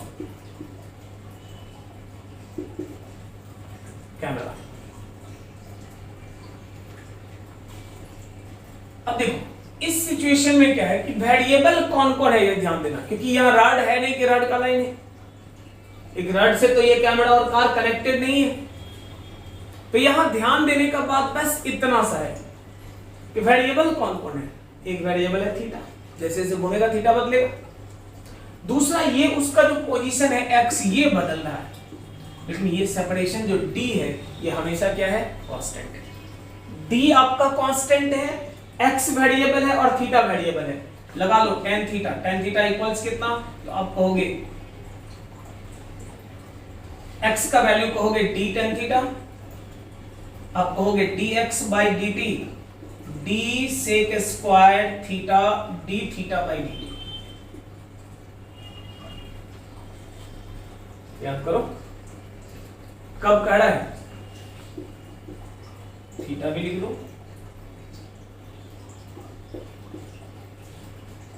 कैलकुलेशन आसान करने के लिए, और कोई बात नहीं होता यार।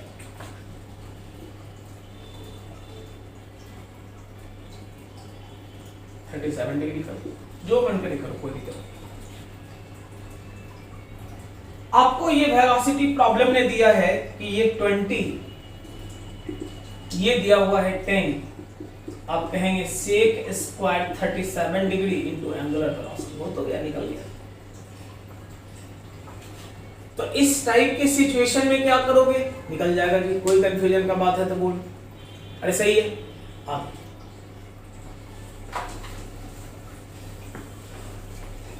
एवरेज वेलोसिटी निकालना रहेगा, इंस्टेंटेनियस निकालना रहेगा, रड के लेंथ के अलोंग बोले, एंगुलर वेलोसिटी का रिलेशन बोले, कर लोगे।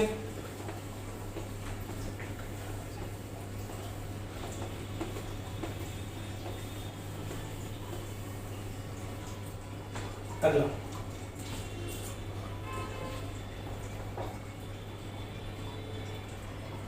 हम लोग कहेंगे acceleration,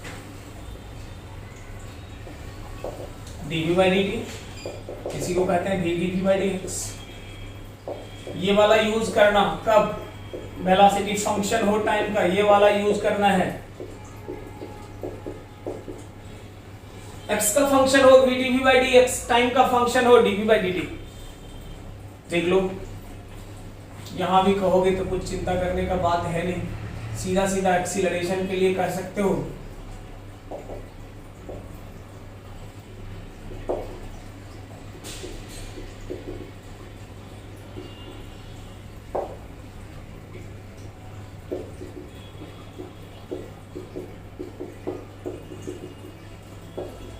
find acceleration,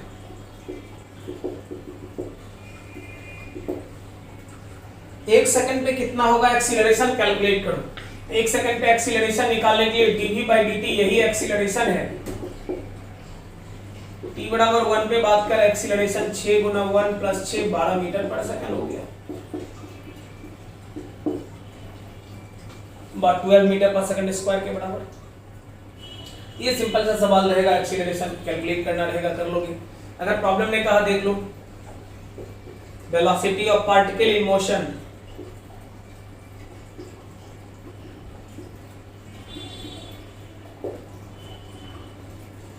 varies as v equals root over, find acceleration,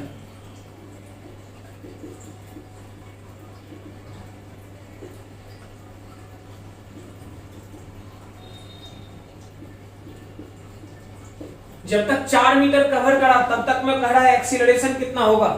सीधा तो फॉर्मूला है कि एक्सीलरेशन आपको निकालने के लिए v dv बाई dx, तो पहले तो dv बाई dx चाहिए। dv बाई dx मतलब 1/2 रूट ओवर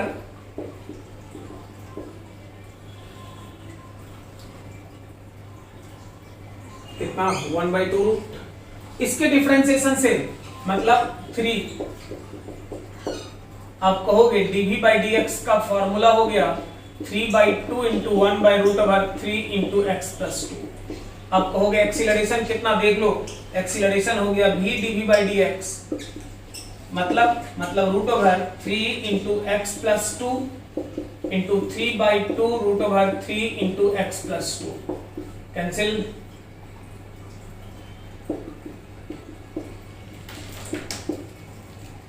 पार्टिकल चलेगा कितना एक्सीलरेशन से चलेगा, तो दैट एक्सीलरेशन इज कितना, 3/2 मीटर पर सेकंड स्क्वायर के बराबर।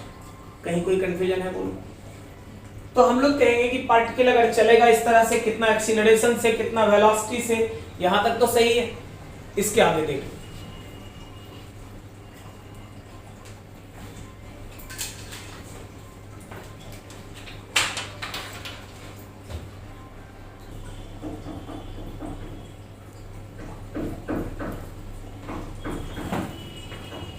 चल आगे देख लो।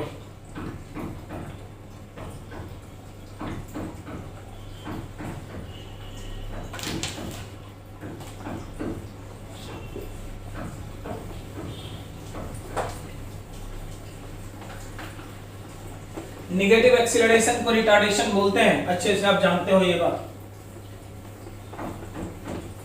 हम लोग एक एग्जांपल और कर लेते हैं, देख लो।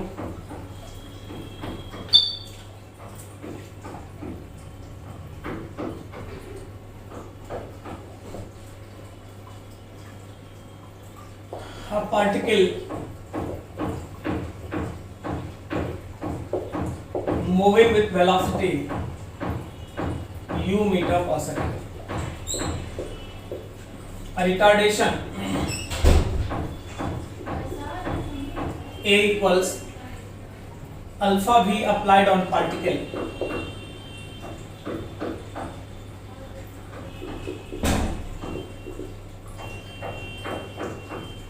then find पहला velocity as function of time, displacement covered as function of time। Retardation, problem ने खुद बोला पहले कि रिटार्डेशन लगा है, देख लो। अब पहले बात को समझ लो, एक पार्टिकल चल रहा था u स्पीड से, आपने रिटार्डेशन लगाया अल्फा v, सही बात है यार। रिटार्डेशन ये देख तो सही, कांस्टेंट है या वेरिएबल? तो वेरिएबल है। किसका फंक्शन है? वेलोसिटी का। आपको पूछ रहा है velocity as a function of time, तो आप कहोगे alpha v dv by dt that equals alpha into v। लेकिन क्यों नेगेटिवली ये समझ रहा है? रिटार्डेशन है इसलिए। dv by v बोलोगे minus alpha into dt, integrate कर लो कहां से कहां तक? Initial velocity u, final velocity v, 0 से लेकर t तक। आप कहोगे ln v by u that equals minus alpha t, v by u जो होगा e to the power minus alpha t, v का वैल्यू कहोगे u e to the power minus. Time के हिसाब से वेलोसिटी बदलता चला जाएगा। आपसे अगर पूछेगा कि किस तरह का, तो टाइम जब 0 है तो वेलोसिटी u, टाइम जब इनफाइनाइट होगा तो वेलोसिटी क्या होगा? 0 के बराबर। लेकिन प्रॉब्लम ने कहा डिस्प्लेसमेंट भी, ऑल्सो देख लो, v equals dx by dt and that equals u e to the power minus alpha t। आप कहोगे dx का value u e to the power minus alpha t dt, x का value कह लो e to the power minus alpha t, e to the power x का e to the power x into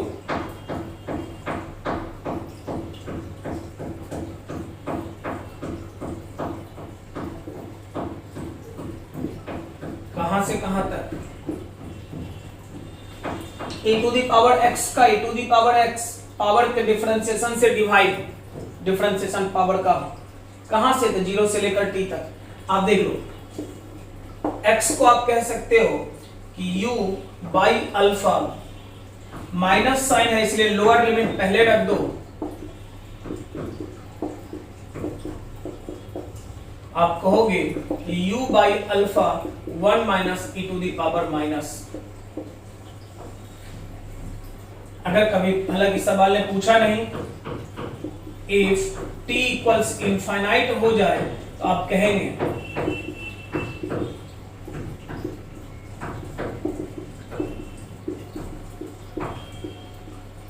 आप कहोगे u by alpha, यही तो आपका maximum displacement का word है।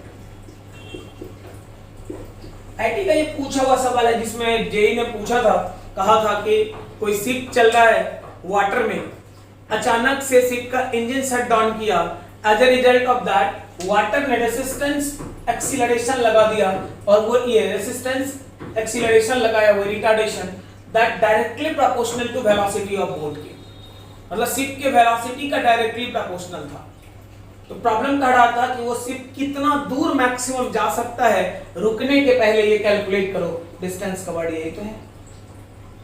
मैक्सिमम डिस्प्लेसमेंट का वर्ड है u बाई कितना?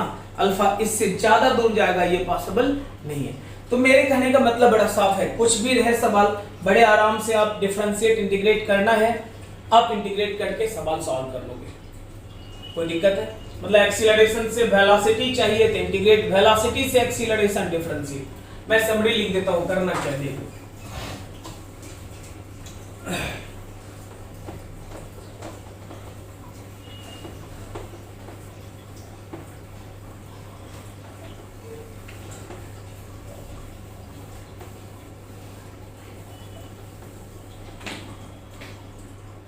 चलो देखो,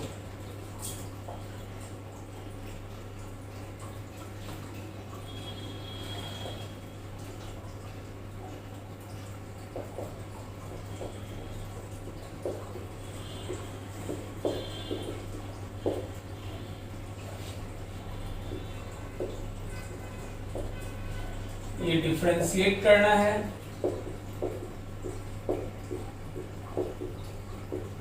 इंटीग्रेट करना है,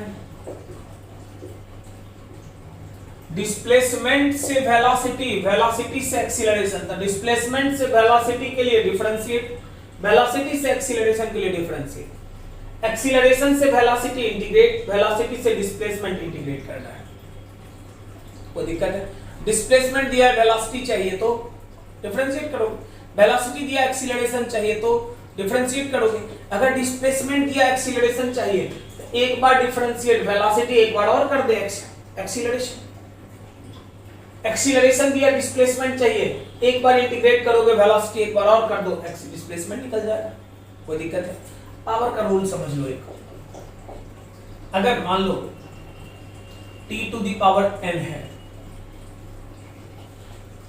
देखो डिफरेंशिएट करोगे, गुना वुना जो होगा वो तो ठीक है, लेकिन पावर में से एक घटेगा, एक बार और करोगे,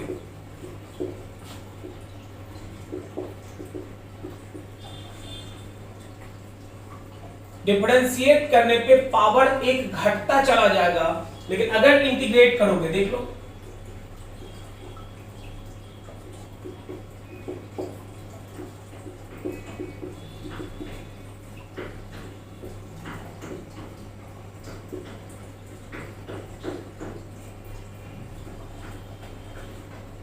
डिफरेंशिएट मतलब डिस्प्लेसमेंट के लिए अगर मान लो t to the power n है, आपको वेलोसिटी निकालना है, मतलब डिफरेंशिएट करना है, एक घटा देंगे, एक कम पावर, वेलोसिटी अगर ये है, एक्सीलरेशन निकालना है, एक और घटा देंगे। लेकिन अगर मान लीजिए acceleration t to the power n का डायरेक्टली है, वेलोसिटी कहोगे इंटीग्रेट करके आता है, एक बढ़ जाएगा, डिस्प्लेसमेंट कहोगे एक और बढ़ जाएगा। एग्जांपल देख लो, if x directly to t to the power 4 then v directly to t cube हो तो गया, ये तो फॉर्मूला है, कुछ नहीं, डायरेक्ट दिमाग में एकदम सीधा सीधा सोचना कि अगर ये पावर 4 है तो पावर 3 होगा, पावर 2, क्यों? क्योंकि ये डिफरेंशिएशन से आता है। अगर प्रॉब्लम में बोला कि x directly to t square, v directly to t, a constant, क्योंकि 1 में से 1 गया 0, अगर 0 हो गया समथिंग का पावर 0 1 हो जाएगा, जो टर्म कांस्टेंट रहेगा वही तो एग्जिस्ट करेगा। अगर आपको कहा गया कि acceleration directly to t square, velocity directly to t cube, displacement directly to t4, अगर एक्सीलरेशन ही डायरेक्ट दे दिया t स्क्वायर, आपको वेलोसिटी लाने के लिए इंटीग्रेट करना है, इंटीग्रेशन में पावर जोड़ते चले जाएंगे, बस इतना ही फंडा याद रखना है, इसमें कोई दिक्कत वाली बात तो नहीं है। अरे सही है। अब हम लोग देखते हैं ग्राफ से रिलेटेड इसका कॉन्सेप्ट क्या है, देखिए फटाफट।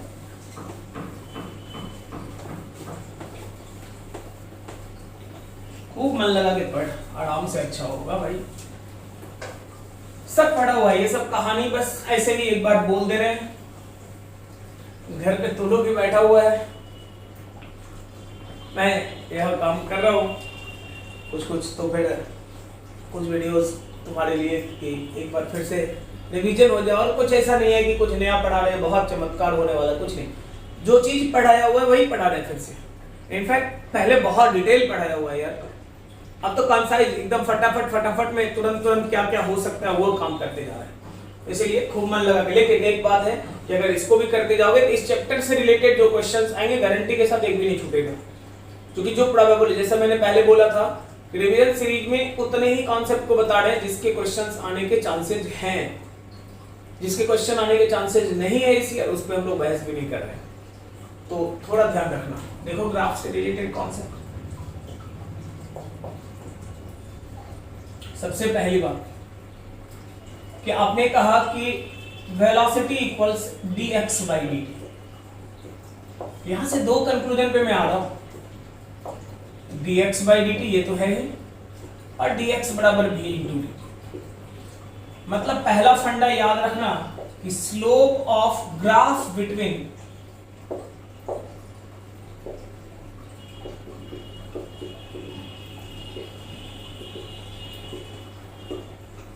डिस्प्लेसमेंट और टाइम के ग्राफ का जो स्लोप होगा वही स्लोप तुम्हारा कुछ और नहीं क्या देगा, वेलोसिटी। दूसरा फंडा ये याद रखना, ये प्रोडक्ट है, प्रोडक्ट का मतलब होता है area, area of bounded region, open नहीं, area of bounded region between displacement and time, ये वेलोसिटी एंड टाइम गिव्स क्या देगा, तो ए में डिस्प्लेसमेंट एडेड विथ साइन और बी में डिस्टेंस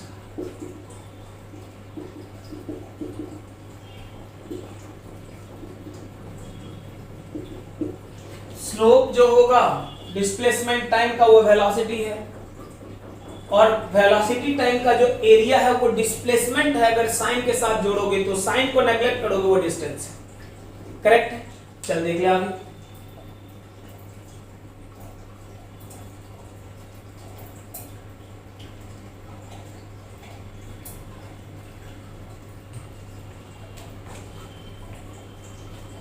एग्जाम्पल लगा लो भाई फटाफट। दो पार्टिकल के लिए दिया हुआ है, ये डिस्प्लेसमेंट है, ये टाइम है।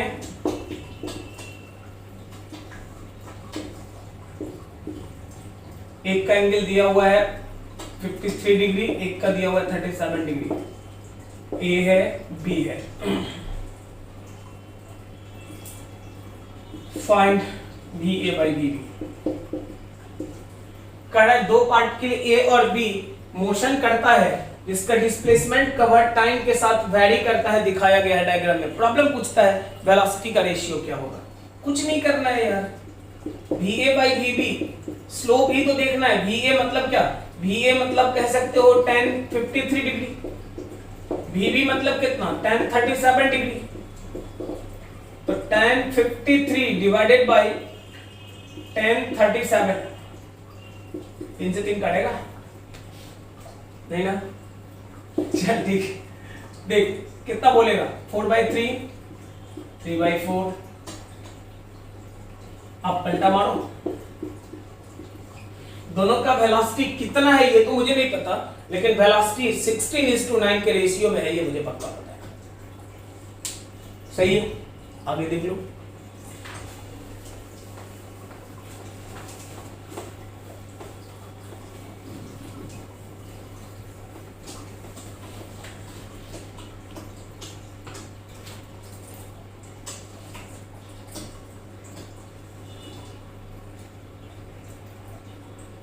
ये दे रहा है डिस्प्लेसमेंट, ये तुम्हारा टाइम है।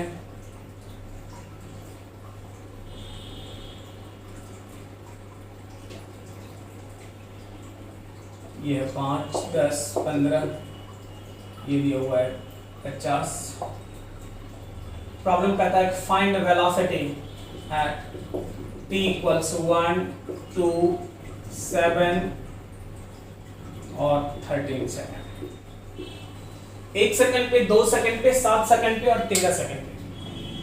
देखो एक बात मैं बताता हूं, अलग से कुछ नहीं करेंगे यार, यहीं का यही डायग्राम में देखेंगे हम लोग। क्या देखोगे डायग्राम में? तो 0 से 5 सेकंड तक, जिसे पूछा क्या था वेलोसिटी, वेलोसिटी का मतलब क्या होता है? स्लोप। 0 से 5 सेकंड तक जो भी होगा वो एक ही रहेगा। तो आप कहोगे कि 0 to 5 तक कहोगे एक ही, क्यों? क्योंकि स्ट्रेट लाइन है, सिंगल स्लोप होगा। कहोगे v1 जो होगा कुछ और नहीं, 50/5 मतलब 10 मीटर पर सेकंड। 5 से 10 तक देख लो, डिस्प्लेसमेंट कांस्टेंट है मतलब वेलोसिटी नहीं होगा। और 10 से 15 तक सिंगल स्लोप आप कह सकते हो 50 डिवाइडेड बाई कितना? तो 50 डिवाइडेड बाई 5 मतलब 10 मीटर पर सेकंड। फर्क बस इतना है कि ये पॉजिटिव है और ये नेगेटिव। क्यों? क्योंकि ये एंटी क्लॉकवाइज एंगल, ये सब पढ़ाया हुआ है, याद कर। एंटी क्लॉकवाइज रहेगा पॉजिटिव होगा स्लोप, क्लॉकवाइज होगा तो स्लोप को क्या बोलेंगे? नेगेटिव बोलेंगे। तो हम लोग कहेंगे नेगेटिव मतलब वेलोसिटी जो है वो माइनस में। कहीं कोई कंफ्यूजन का बात है तो बोलो।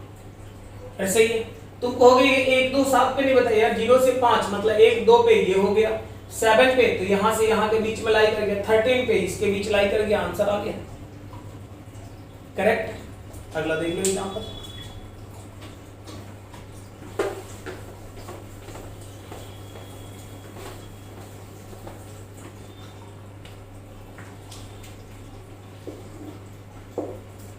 velocity of particle in motion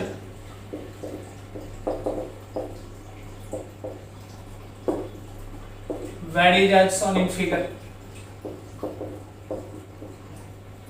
Find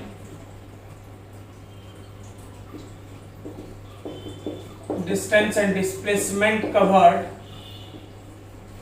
during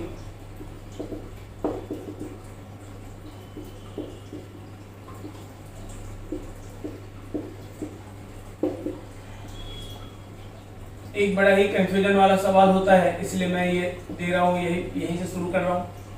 ये 20 मीटर पर सेकंड है। देखो सबसे पहले बात, वेलोसिटी और टाइम का ग्राफ दिया, डिस्टेंस या डिस्प्लेसमेंट पूछता है, इतना तो हमें पता है कि वेलोसिटी टाइम के ग्राफ का जो एरिया होगा वही डिस्टेंस या डिस्प्लेसमेंट देगा। करेक्ट है, एरिया होगा। एरिया ओपन रीजन का तो नहीं होता, क्लोज का होता है। क्लोज तो प्रॉब्लम ने दिया नहीं, क्लोज रीजन लाओगे कहां से? तो क्लोज रीजन लाने का तरीका बड़ा साफ है, पैकिंग कर सकते हो। पैकिंग के लिए दो ऑप्शन है तुम्हारा, एक ऑप्शन नंबर 1 ये और ऑप्शन नंबर 2 ये, यही दिखा रहा हूं। जैसे मुझे पैक करना है, पैक करने के लिए यहां उतर जाए, पैक करने के लिए इधर आ जाए, पैकिंग हो जाएगा। अगर इधर का लोगे तो भी वही एरिया आएगा, इधर का लोगे तो भी अभी वही आएगा इस प्रॉब्लम में। और यही एक कंफ्यूजन का कारण है, बच्चे सोचते हैं किधर से भी मार ले हो जाएगा, लेकिन मीनिंग समझ, गड़बड़ कहां होगा थोड़ी देर बाद दिखाई देगा तुम्हें। इसका मतलब क्या हुआ, ये पैकिंग के लिए नीचे उतरे, मतलब वेलोसिटी को आप जो 20 था घटाकर धीरे धीरे 0 कर दिए।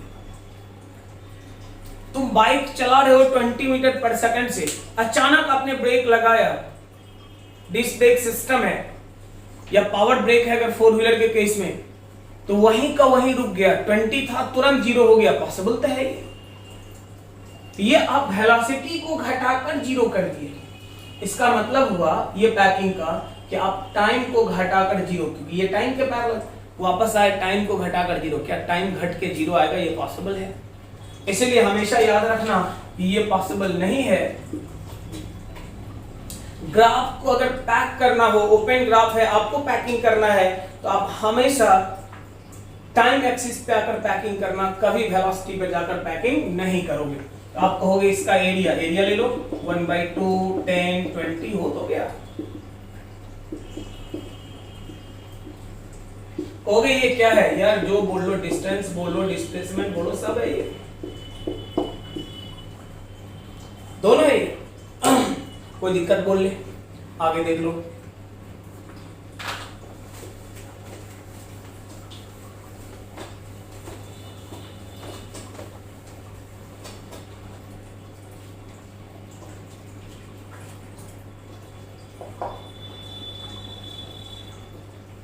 velocity of particle in motion,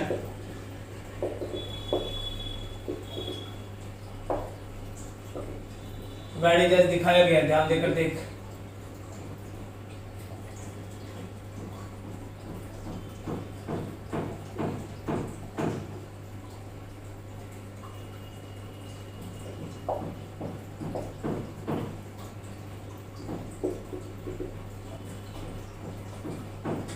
fine,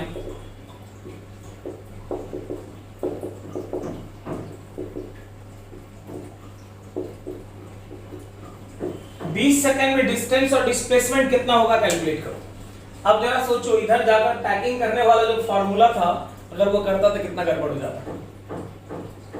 इसलिए हम लोग क्या कहेंगे भाई, तो पैकिंग करेंगे, कर लो। पैकिंग की साइड गिनो, 1 2 3 4 5, हम लोग ऐसा नहीं जानते। तो हम लोग इसको समझने के लिए क्या करेंगे, यहां से अगर सेपरेट कर लिया जाए, इसका एरिया ट्रेपेजियम है A1, इसका एरिया रेक्टेंगल है A2, वो तो क्या answer.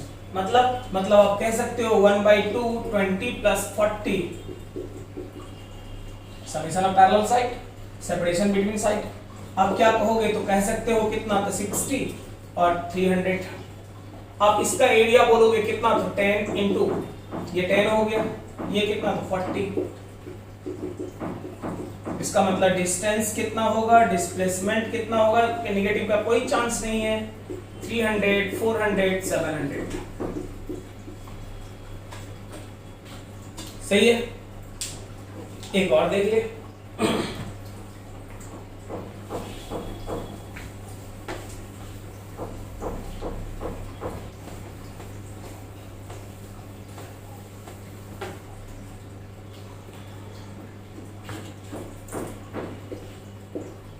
velocity of particle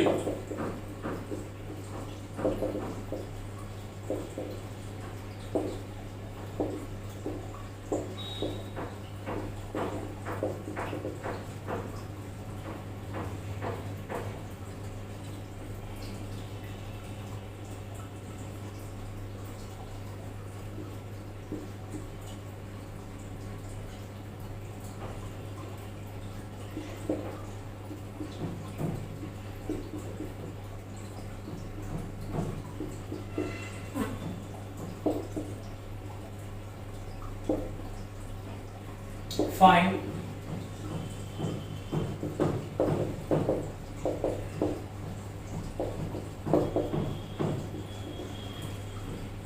particle ने डिस्टेंस कितना और डिस्प्लेसमेंट कितना। अब ध्यान देना है, देखो अभी तक ओपन ग्राफ था जहां पर पैकिंग हम लोग कर रहे थे, अब तो ग्राफ खुद बन रहे। अगर पैकिंग है तो आप कहोगे बॉन्डेड रीजन का एरिया A1, बॉन्डेड रीजन का एरिया A2। A1 कहोगे क्या था, ट्रेपेजियम है, 1/2 समेशन ऑफ पैरेलल साइड, नीचे कितना कहोगे तो 15, ऊपर कितना कहोगे तो 5, into separation between parallel side मतलब 20। ये देख लो, ये यहां से यहां तक 5, ये पूरा 15, 5 + 15 ये 20। आप कहोगे 1/2 गुना 20 गुना 20, आप कहोगे 200।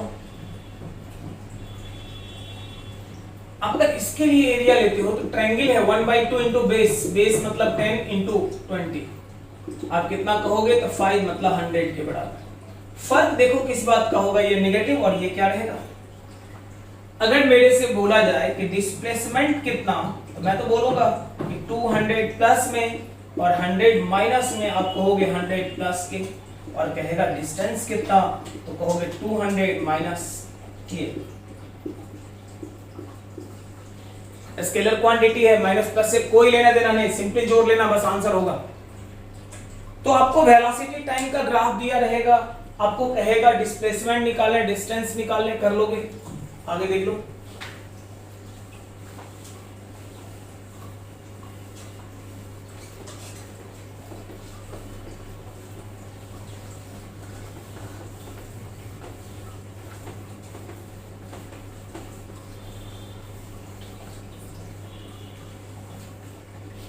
देख ले। एक्सीलरेशन को आपने क्या बोला, dv/dt, मतलब आप कह सकते हो यहां से a बराबर dv/dt।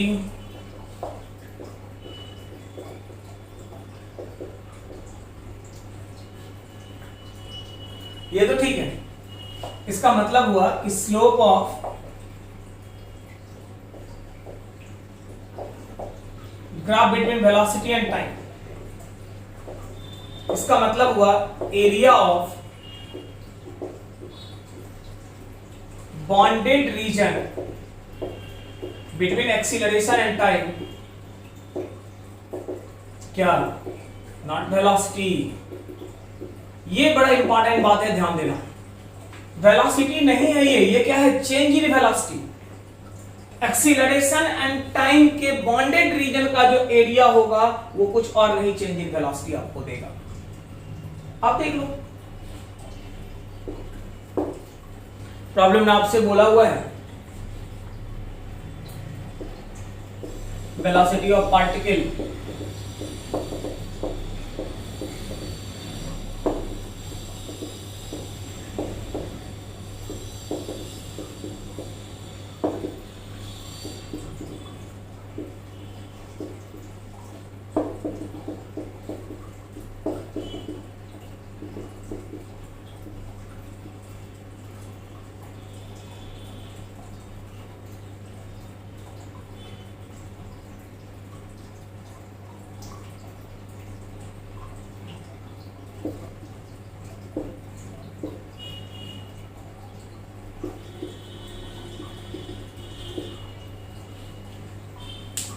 पूछ रहा है 2 सेकंड पे कितना होगा और 5 सेकंड पे कितना होगा। स्लोप को ही एक्सीलरेशन बोलते हैं।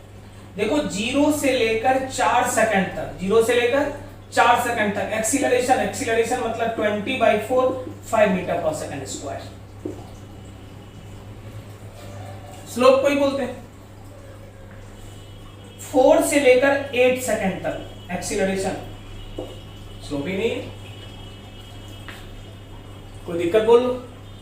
अब देख लो अगला example,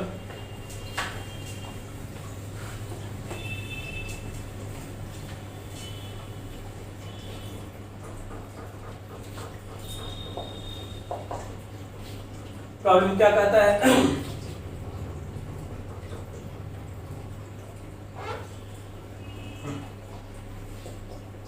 a particle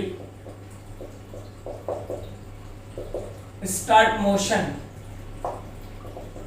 with velocity 10 meter per second and its acceleration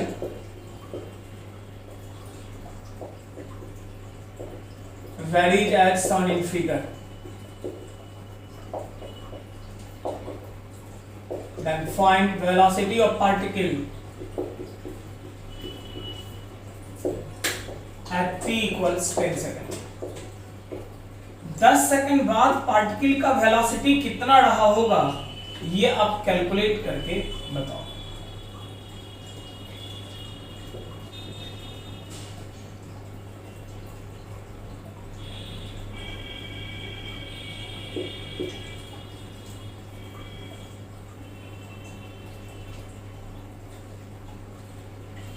acceleration का वेरिएशन दिया हुआ है,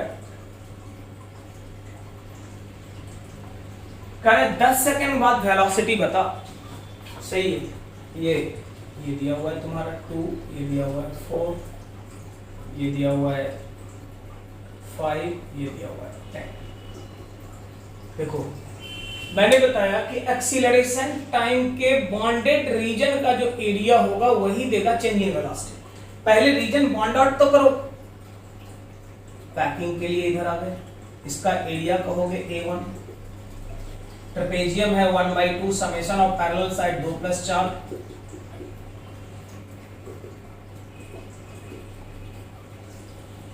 सिक्स बाई 2 3 हो गया, 5 15 हो गया। इसके लिए बोलोगे 5 × 4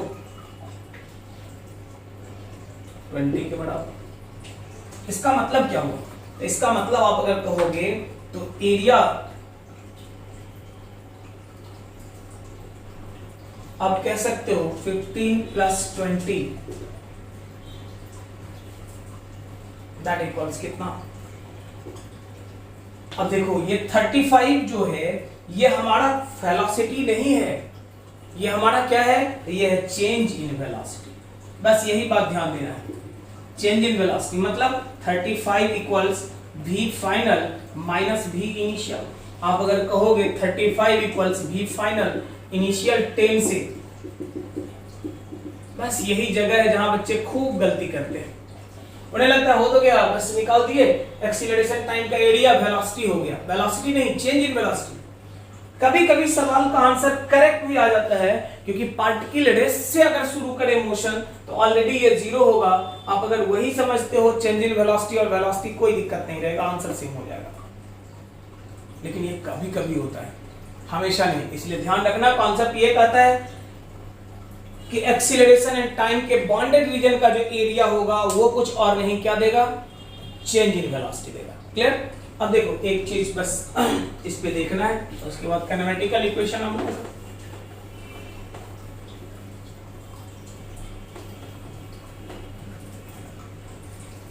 देखने में ये पोर्शन बड़ा छोटा सा लगता है लेकिन बड़ा इंपॉर्टेंट है, क्योंकि v बराबर u + at पे सवाल तो कोई भी बना लेता है, लेकिन ये ग्राफ से रिलेटेड या अगर इसकी फॉर्म पे डिफरेंशिएशन वाले टर्म पे सवाल देता है तो थोड़ा परेशान करता है, स्पेशली मेडिकल के बच्चों को। इसीलिए ध्यान देके पढ़ना इसको। देख लो कॉरेस्पॉन्डिंग ग्राफ,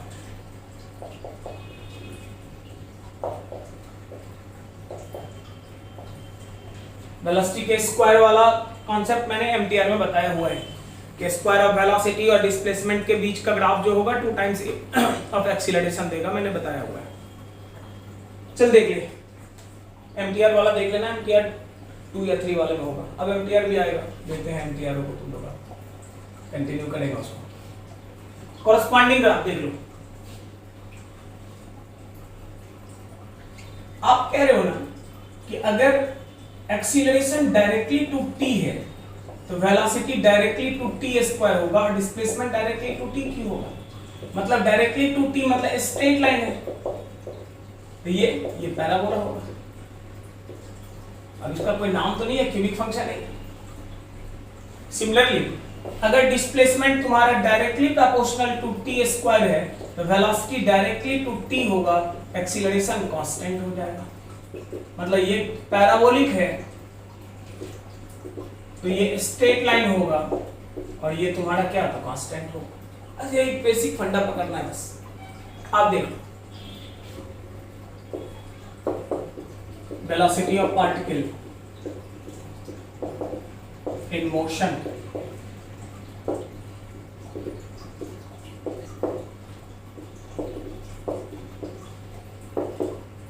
plot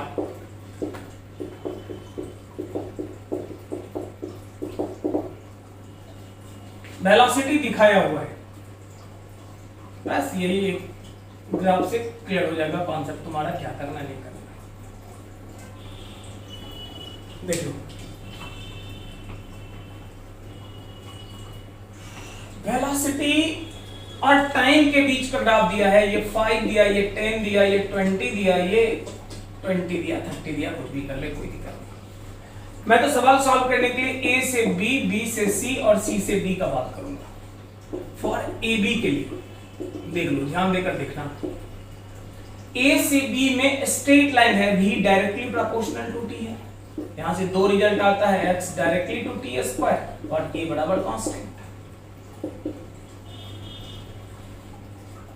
कांस्टेंट मतलब क्या? तो मतलब स्लोप। स्लोप मतलब क्या था? 20/5 मतलब 4। वेलोसिटी टाइम का स्लोप एक्सीलरेशन देगा। अगर कहोगे कि b से c के लिए देख लो, डायरेक्टली प्रोपोर्शनल स्ट्रेट लाइन है इसलिए directly proportional to t।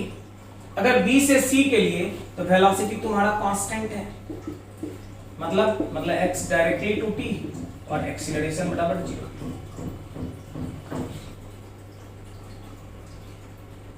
Constant का मतलब क्या? मतलब t का पावर 0। अगर t का पावर 0 है तभी तो वो टर्म कांस्टेंट हो गया।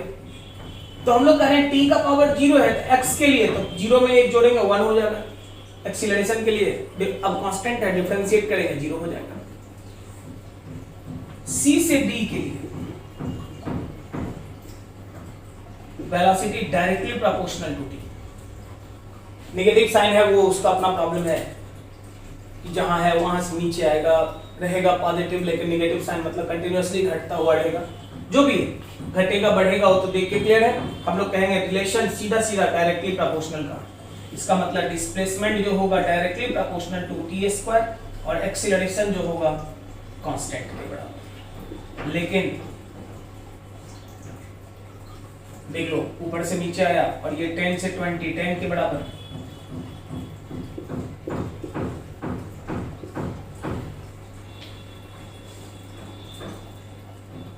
क्लियर?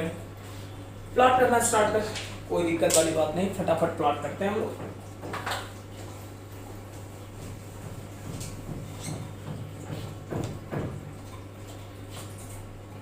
पहला xt का ग्राफ खींचे,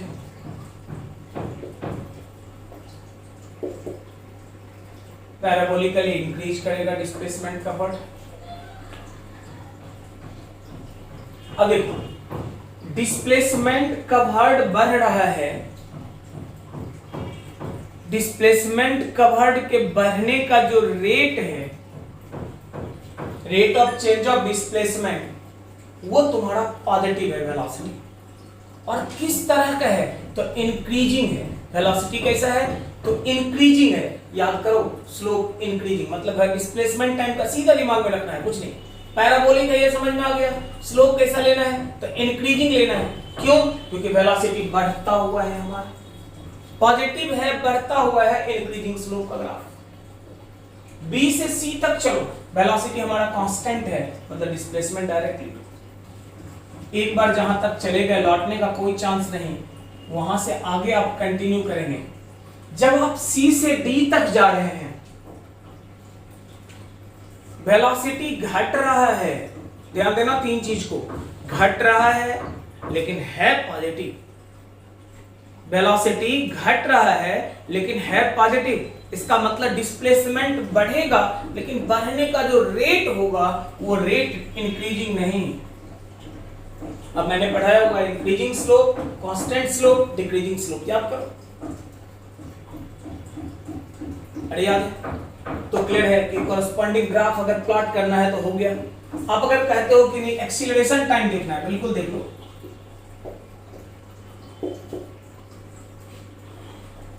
पहली बार जब चल रहे थे देख लो 5 सेकंड तक 5 से 10 सेकंड तक तो कुछ था ही नहीं, 10 सेकंड के बाद अचानक से 5, 10, 20 +4 और माइनस कोई कंफ्यूजन का बात है तो बोलो। तो आप कह सकते हो इस केस में अगर पार्टिकल चलेगा, कॉरेस्पॉन्डिंग ग्राफ, एक ग्राफ दिया रहेगा, दूसरा ग्राफ आपको कहेगा प्लॉट करने, निकाल लोगे। तो कुछ बेसिक टर्म्स है, यही सब चीज जो आपको पढ़ना है, याद रखना है, बहुत ज्यादा इसमें दिमाग नहीं लगाना है। इसके आगे अगले लेक्चर में हम लोग कंप्लीट करेंगे कैनेमेटिकल इक्वेशन से लेके प्रोजेक्टाइल मोशन तक, मतलब ये पूरा पोर्शन कंप्लीट करके छोड़ेंगे, क्योंकि उधर में बहुत ज्यादा कुछ नहीं है। हाँ, अंडर ग्रेविटी और प्रोजेक्टाइल में फार्मूला सबका खेल है, बट इधर का जो कैनेमेटिकल इक्वेशन बहुत बड़ा कुछ उसमें कॉन्सेप्ट नहीं आ रहा है। सिमेट्रिक रूल सब पढ़ेंगे, नया नया टेक्निक पढ़ेंगे, उसमें भी नया नया कॉन्सेप्ट, नया तो लोग लेते हैं, पुराना ही है, सब पढ़ा हुआ तुम लोगों का, लेकिन फिर भी हम लोग उसको करेंगे ताकि अच्छे से हो। और बिल्कुल परेशान नहीं होना, एक बार भी नहीं सोचना कि नहीं होगा, हर हाल में होगा। मेहनत कर रहे हो यार, इतना मेहनत कर रहे हो, नहीं क्यों होगा? इतना दिन रात पढ़ रहे हो तो नहीं क्यों होगा? अगर नहीं पढ़ रहे हो तो सही सोचते हो, लेकिन अगर पढ़ रहे हो तो फिर नहीं क्यों होगा? होगा, सबका होता है, तुम्हारा भी होगा, पक्का होगा। आपके बहुत सारे सीनियर्स ने, आप लोग मिले भी हैं और बहुत सारे सीनियर्स आपके रहे हैं जो हमारे इंस्टीट्यूट वोल्केनिक क्लासेस से कंसेक्यूटिव ईयर, एक ईयर नहीं, एक ईयर तुक्का होता, लगातार ईयर में बहुत अच्छे रिजल्ट दिए हैं यार। और बहुत अच्छा रिजल्ट ही नहीं, अगर नीट या जेई दोनों का बात करो, नीट का बात करो पहले, तो नीट में तुम लोग मिले हो बहुत सारे, 40+ फिजिक्स में स्कोर करना अपने इंस्टीट्यूट के लिए कॉमन सा कॉन्सेप्ट रहा है, कॉमन बात है। 40+ स्कोर बहुत बच्चों ने करा है, लास्ट ईयर भी 4 बच्चों का था 40, 42, 41, उसके पहले ईयर में भी बच्चों ने करा 40 से ज्यादा। और मैंने बोला भी है क्लास में आप लोगों को, तो हर साल 35+ तो खैर थोक के भाव में रहता है हर साल, तो इजी है। कहाँ अगर टफ होता तो वो लोग नहीं कर पाते, वो लोग उतना अच्छा स्कोर करके कॉलेज पकड़ते हैं। अगर जेई का बात करो, जेई मेन के जनवरी वाले सेशन में भी हमारे बच्चों ने 18, 19, 20, 21, 22 तक, 22 तक, 18 के ज्यादा तो बहुत सारा बच्चा, करीब मेरे ख्याल से 27, 28 बच्चा है जिसको 18 से ज्यादा फिजिक्स करेक्ट है, मतलब 70+ मार्क्स इसने फिजिक्स में ऑब्टेन करे। लेकिन 20 से ज्यादा बोलो तो उसमें भी 20 से ज्यादा में मेरे ख्याल से 5-6 बच्चे 20 से ज्यादा के हैं, और कुछ बच्चों को तो आए थे, मिले भी हो लोग। तो थोड़ा सा ध्यान देना है, बहुत पैनिक नहीं होना है, परेशान बिल्कुल नहीं होना है। अगर आप ईमानदारी से पढ़ते हैं जरूर आपका होगा, बहुत अच्छा होगा, अच्छा नहीं बहुत अच्छा होगा। और हम लोग SHM और ग्रेविटेशन के लिए जैसा मैंने बोला उसके क्लासेज को अरेंज करता हूँ, वो क्लासेज मैं लूँगा लाइव में, तो देखते हैं जैसा होगा। अगले लेक्चर में आपको पूरा इन्फॉर्मेशन डिटेल आपको मिल जाएगा, करेक्ट? चल ठीक है।